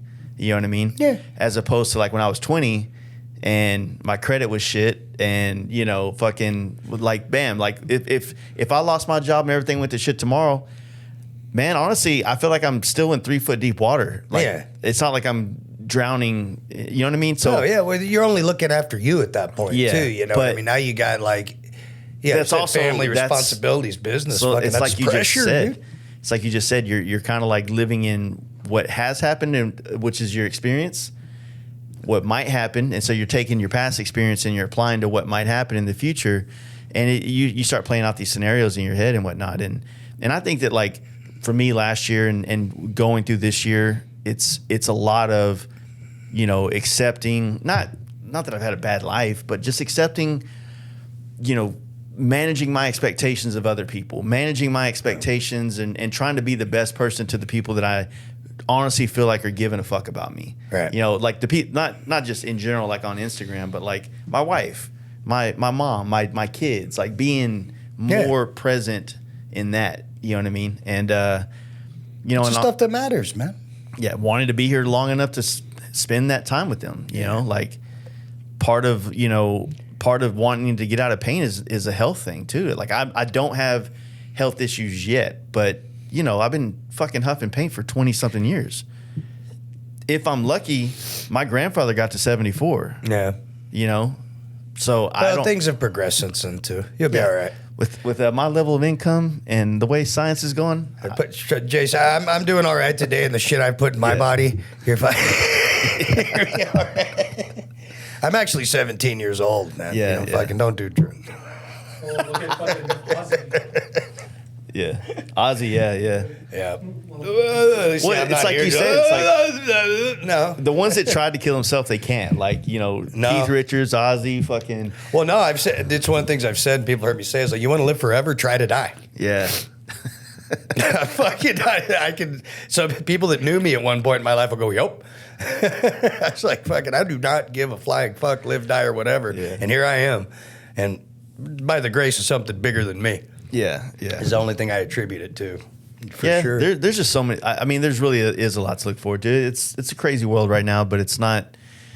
I mean, maybe it's just crazy because now we're older and we're looking at it more. You know, Well, we It's have, not like my access, son's we have access to everything Yeah. now, seeing all this shit and everything. You know, like, honestly, if you took those phones, threw them away, most of the time, if you just walk outside and went about the day, don't turn TVs on, nothing like that. Sun's still in the sky, cars still Yeah. rolling around, birds and squirrels are still doing their thing, all of that. It's not chaos in the streets, not in my neighborhood. Yeah. You know, things are happening, you know, and they're reporting on things selectively, you know, as far as it goes too, man. But those things, like I said, use it. Don't let it use you. Yeah. I'll put my stuff out there on that, but as far as the information it's sending me, they're sending me everything they want me to see. Yeah, you And upload, so you don't download. I don't look at it as fucking, Yeah. you know, like even current events. I get some things are real and this and that, but when I get into acceptance, like, what the fuck am I gonna do? And how fucking much is my opinion valid Yeah. on any of this? What I can do is get this guy's knife to him, or get this knuckle made, or go have a conversation with Jace or all that. But I'll get, you know, wrapped up in, like I said, look at these fucking issues they're throwing at us. Like, honestly, and everyone with their opinions. Okay, so you're gonna change it? Yeah. You know, like you got an idea, you know, like really, you have a fucking solution for this. Because as soon as you fix this horse shit, the powers that be are going to do another one. Yeah. This is what it is. We're doing what our parents did. People don't fucking see it. And I think some do or whatever, but we sound just like our parents. Think about it. World's going to hell. Music sucks. Kids don't fucking get it. Yeah. Fucking, you know what I mean? Modern cars are garbage, you know, like it's not that we're just saying the same shit Yeah. our parents said. It's just our turn. Just do what I As said. it adapts, exactly, you know, it's the same shit. Yeah. It's just our turn. They're going to keep doing it. You know, this whole board game and all this shit is, I'm not going to get super down this conspiracy trail, dude, but this shit's old. Yeah. And it's been going on for a long fucking time. And consciousness is a powerful thing. Yeah. And influencing other people's consciousness based off the things that we've discussed, like material security or financial security, material things, past, present, future, the illusion of eternal life. Yeah. You know, like all this kind of good health, all that shit. That's part of the fucking game, man. Yeah. It's all part of the matrix or whatever the fuck you want to call it. But that's it, man. Like, what else are we going to how else are they going to get us all to, like, tribute in, give us a piece of what's ours to them so they can keep doing this? Yeah. And we're just basically doing what? Destroying the planet, ultimately, on that. And I don't think we are. I think when this planet has enough of us, it'll get rid of us like it has before. It'll just thump us off this motherfucker through whatever. It'll regrow, and then some other version of us will come back, you know, or whatever the fuck. And let's try this episode. You know how many times this shit's happened? And for anyone that thinks they know, fuck you, dude. Yeah. You know what I mean? Like, you got it figured out. The cosmos, the universe, fucking everything. Yeah. I'm very wary of anyone that says, I know. Yeah. Because I want to be like a newcomer every day if I could. Like, seriously, you know, like to where every day is an open page, a new book, something new to learn. If I can start every day fresh, and I try to, I know it's not 100% possible, but I try to have that mindset. You know, it goes back to you stop learning, stop living. You know, but then there's a time when we stay in the same thing for so long, like what else is, there's always something new, a new perspective, something to be grateful for, something that's cool happen, and it's about which direction you're looking. Yeah. Looking to the fucking negative or looking to the positive. And I used to get really uptight about the whole gratitude thing. Dude, gratitude, I'm so fucking grateful right now. And fucking, I used to drive me crazy. Yeah. When people would do and then when I started doing it, though, it became like just making a list of things like how much shit I take for granted, and then how long I've taken a lot of that stuff for granted. You know, this whole fucking more, which is half the problem of addiction and all that. If one fucking feels great, two's going to feel better, three will be amazing. You know, or we just keep going more. It's a disease of more. Never content. Never just happy with life on life's terms. Different feeling, different this, different that, different toy, different, you know. Instead of just being Newest model in the present moment. Yeah. You know. Yeah, that's why I don't have bike payments. When I didn't come up around that kind of, you did not go buy Harleys from dealerships. Yeah. And the guys that brought me around. You know what I mean? That wasn't the fucking deal. Oh, my bike still run off a toggle switch and a fucking wire. But fucking, you know, because you work on them yourselves, you know, and all of that, you know. And I'm an Evo guy or whatever, but for all kinds of reasons, you know what I mean? So I've never had a bike payment. And I've never been into like super new and shiny shit either. I mean, I drive a 93 Nissan Mighty Max, you know, and a couple bikes. I got a, you know, and I forgot where I was going with that. It was going to make sense though. Well, I mean, not being, like I said, it's kind of like you know, chase. Well, you said the newer model. Yeah, the newer, you know, so I get, it won't be like the newer stuff. I'll get on the next fucking like whatever weird trip and chase that. Yeah. You know, kind of thing, or fucking, I don't chase anything that's ever good for me. Yeah, well, like, you know, I get people that have like a really nice bike, but then like the new model comes out and they got to have the newest one, right? Right. It's like, what do you want to do on a bike? Because you can do everything on this bike that you could on that bike. Right. So it's just new. It's just a new one. It becomes like this projection of like the image that they want the world to see them as. Yeah. Not. I mean, dude, we all want a night like we all love to have this or that. But if I could go grab an ST right now, just shit the fuck, why not? Yeah, you know what I mean. But I wouldn't get payments on it. I want to fucking own it. Yeah, you know. But at the same time, I could use that Evo I got. That Glide, that's something with some buddies and some elbow grease and a lot less money, and that thing will do just what the fuck any of that other shit will, and I can work on it myself. Yeah. Yeah. That's it's the perspectives, man. And like I said, that's kind of what, you know, I'm guilty of the latter. I'm guilty of, you know, like, fuck, man, I gotta get the next model so I can paint it so that people can see my sauce on the new shit. But that's part of your trade too, though, man. That's I would say that's relevant. But it's unfulfilling 100%. Though. For me, it's unfulfilling. I got you. So, like I said, yes, on that, you know, I'm at a point now where I accept the fact that you are established enough that if I'm going to be a painter, I've already painted enough shit in the world, so I don't need to prove I can paint that material or that shape, right? Gotcha. Now, but you spend so much time chasing that shit and trying to have the next thing and the cool thing and this that like you. I mean, it's kind of like the analogy, like, well, homeboy didn't fuck with that, and he's got a nice house. Because I could have just painted the fucking 2012 Road Glide I bought, you know, almost 14 years ago now. Right. I could still just be riding that around, doing the same thing. But, you know, I got to get the next one. I got to get this. And, you know, I'm not mad at it. I don't regret it because I fucking enjoyed my life, you know. But I look at the life like a roller coaster or like going down a stream. It's like, look, I'm just on this ride. What I feel and what I do. When I don't feel like that's good anymore, I fucking stay away from that. 100%. Or if I feel like I'm missing something, I look for something. I embrace change. Even though it's difficult, change is always like an uprooting of something in your life, but sometimes for the better, even if it doesn't feel like it at first. And, you know, you just have all these things. And like for me right now, I want to just, what I love the most about motorcycles is where they take me. Yeah.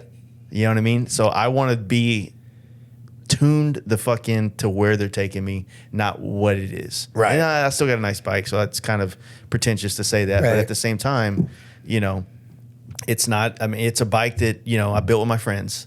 Yeah. You know, it's got sentimental value. Yeah. You have a bike that's like, that's my machine. Yeah. Yeah, no, totally. So, that was the style that definitely I came up around is like anybody's chopper, just their bike, you know, coming down like a block away. Dude, that's fucking homie's bike. Yeah. You know it, just the silhouette, the stand. That's the kind of shit I dig. Yeah. You know, and those machines, like you said, you have memories with that thing, with people you like, putting it together, painting it, doing that, and that's your fucking machine. And no one can go grab that anywhere. You're not going to park that right next to another one just like it somewhere, you know, and all that. I love things like that. That's the whole attraction to custom motorcycles for me is like, I'm obviously not on the nice end of things, but people will know my bike. Yeah. You know, and that's kind of my interpretation of it. The sentimental value of what it is like, no matter how shiny or dull it is, it's still inherent in there. Yeah. You know, like there's the bikes. Go on. Sorry. There's parts that like, you know, Matt and I worked on in this shop, you know, this shop me and him built with another friend. And there, I mean, I'm sure we could probably look at a crack and remember something that we were dealing with. Though. Yeah. There's probably a fucking 3 inches of caulk over there. Yeah. Not caulk, but caulk with the L. 3 inches. That, you know, you just caulk. But there's just so many of those kind of things. But like I guess it's kind of a form of gratitude. You know, like you're you're looking at this bike, this machine you have, and you're remembering the process of what it took to obtain it or to create it. No. And so instead of sitting here looking at it like it's not new or shining enough compared to the rest of the world, you're like, I appreciate this and the people that it brought together to make happen. Yeah. So in a way, I guess I am kind of practicing that. Well, as people, we start off new and shiny. Yeah. We don't leave here new and shiny, dude. We leave here fucking battle scarred and fucking, and that's as it should be. Like I live some fucking life, and I think as a bike as it goes, like a human, that's part of the character. I remember, like the first choppers and Harleys I was into were the bikes that looked like if you went up to them, I would touch a million other things before I would touch that motherfucker's bike. Whoever's riding that bike, that was the vibe, the energy off those bikes. Yeah, certain symbols, whether it was club stuff or whatever. Just everything about it, from the handmade parts to like, you can tell that dude will fuck you up if you fuck with that machine. Yeah. That is a real gnarly those kind of bikes, man. Yeah. Where it's like, and they were all choppers mostly, and the ones I saw were associated or with clubs or, or around here in Texas, and in my area. And then getting out. But those were always the ones it's like, and I know, like, you see those bikes, like I said, a mile down the road, and that's Frankenstein's fucking bike. Yeah. Or so-and-so or blah, blah, blah, And that's always been my attraction to it, is each individual character, each bike reflects the rider as well. Yeah. The bike and the rider, to me, are a package fucking thing. Yeah. You know what I mean? Like there's a style. You could, if you put me on a brand new to the nines fucking clubbed out lowrider ST right now, it wouldn't look right. You know what I mean? Like it just wouldn't, for me, it wouldn't feel right. Just not I get it fits, but it doesn't. You know what I mean? Yeah, it's like, it's just not. Well, to that same token, right? Yeah. I feel like it took 20 years of being in this motorcycle game to figure out what is truly me. Like, not that my other bikes haven't had my bike now, I feel like is at least this version of me, this part of my life, right? And I agree to that. But you got to be here long enough to start figuring that shit out. Like, well, yeah, you know what I mean? You've done it long enough to know. I know what I'm into. That gnarly and what fucking I'm not. dude, he ain't been here for 2 years. He's probably on his 15th year exactly plus, like, being a part of this life. And the bike that caught my eye is like his 10th fucking shovel head. You know what I mean? Yeah. Like, he's got it. That was built now. through lives of that, lifetimes. Like the best analogy of whatever bike building I've always done in my life, what version of that? It's like you build the bike in the shop and then the road finishes it. Right. And the road finishes it in many ways, whether, hey, that ain't working at all. Yeah. It fell off 10 miles ago, or we need to adjust this to work for what I'm doing on this bike. And the road just finishes the bike. Oh yeah. You know what I mean? So there's a lot of analogies you can kind of put in there, but basically it's like, like that idea you had, it ain't working. Or, this was a good idea, or, fucking whatever. It's the road finishes the build. Right. And I like the idea of making it the shiniest, prettiest thing I can possibly do. But right now, like then let life beat the fuck out of it. And I wanted to after Mama tried, I was going to come back, take it down to the frame again, fix all the chips and all little things.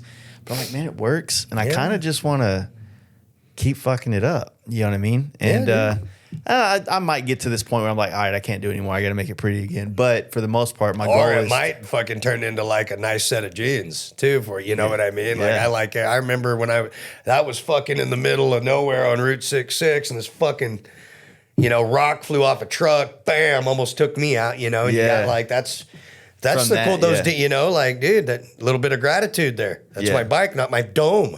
You know what I mean? Like things like that. I love seeing like just road worn bikes that still fucking run. Yeah. That people ride the fuck out of. It's my favorite shit for sure. But that started out how you said, like at nice too, but you just like us, there's no lying in that at that point. You go look at that bike, you can tell it's fucking really nice, really well done. But then after years, you can't deny that motherfucker rode the fuck out of that thing, dude. Look at that. Exactly. I know where that dirt comes from. You don't get that colored dirt down here, dude. That shit's from fucking, that rock. That's those weird fucking bugs that do that shit, fucking all kinds of weird battle scars you get on shit in different areas, man. It's fucking cool.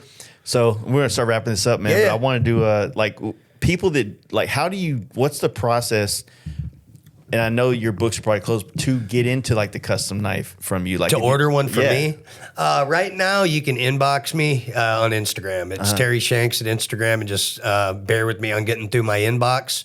Or you can send me an email at terryshanksknives@gmail.com. But I recommend the inbox on Instagram because Yeah, both yeah. of them are but I can get to that one a little quicker. Cool. Right now, and if you're patient, you know, I my books aren't open yet per se, you know, but I still got some back orders I'm clearing here and there. But I'll talk about it, and if patience is understood, you know, I'm willing to take certain orders. Yeah, here and there. then the Dickie's Knuckles is Dickie where- Knuckle. Most people like, because a lot of people are wanting my self-defense knives and knuckles and things like that right now. And I have variations of that hitting dickieknuckles.com. Either once a week or every other week we have a drop. But you need to follow Dickie Knuckles on Instagram because he'll put a heads up on it. And lately we projected anything that hits the store, it's made it like our longest run has been like 10 to 15 minutes lately. And that was a drop of 6 items, you know, and like gone. Yeah. So if you follow Dickie Knuckles, he'll give a heads up when it's dropping, and then you can see it and then get in there and grab it. But that's what it is right now. But when I'm caught up, I'll be fully stocking. You know, Dickie Knuckles will be the main thing. Cool, You know, and then I'll take custom orders as that goes. But if you're wanting something from me right now that isn't a Pacific, if it's not a Bowie or something big or, you know, like really, really custom, your best bet is to follow Dickie Knuckles. You Yeah. know, right there on that, and dickieknuckles.com.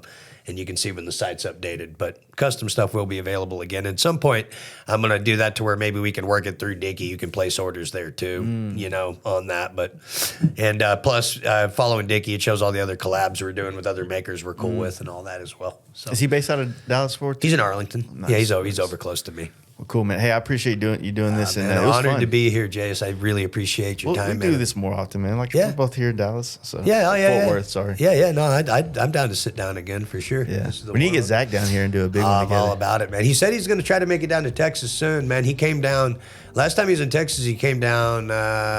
He came for the first giddy up, then I think like the third and the fourth or something. You know, we've hung out a few times when he's come down, but it's been a big because he's still, well, the fucking mosquito from hell. Yeah. You know what I mean? I'm stoked to see him back riding and fucking wrenching again, man. Too though, he's fucking his old self again. That's cool. And I'm stoked that we both got to fucking. You got to meet him for sure. Hell yeah. Well, I appreciate it, Terry. Thanks for having me All right, on, man. Thanks, I really man. appreciate it.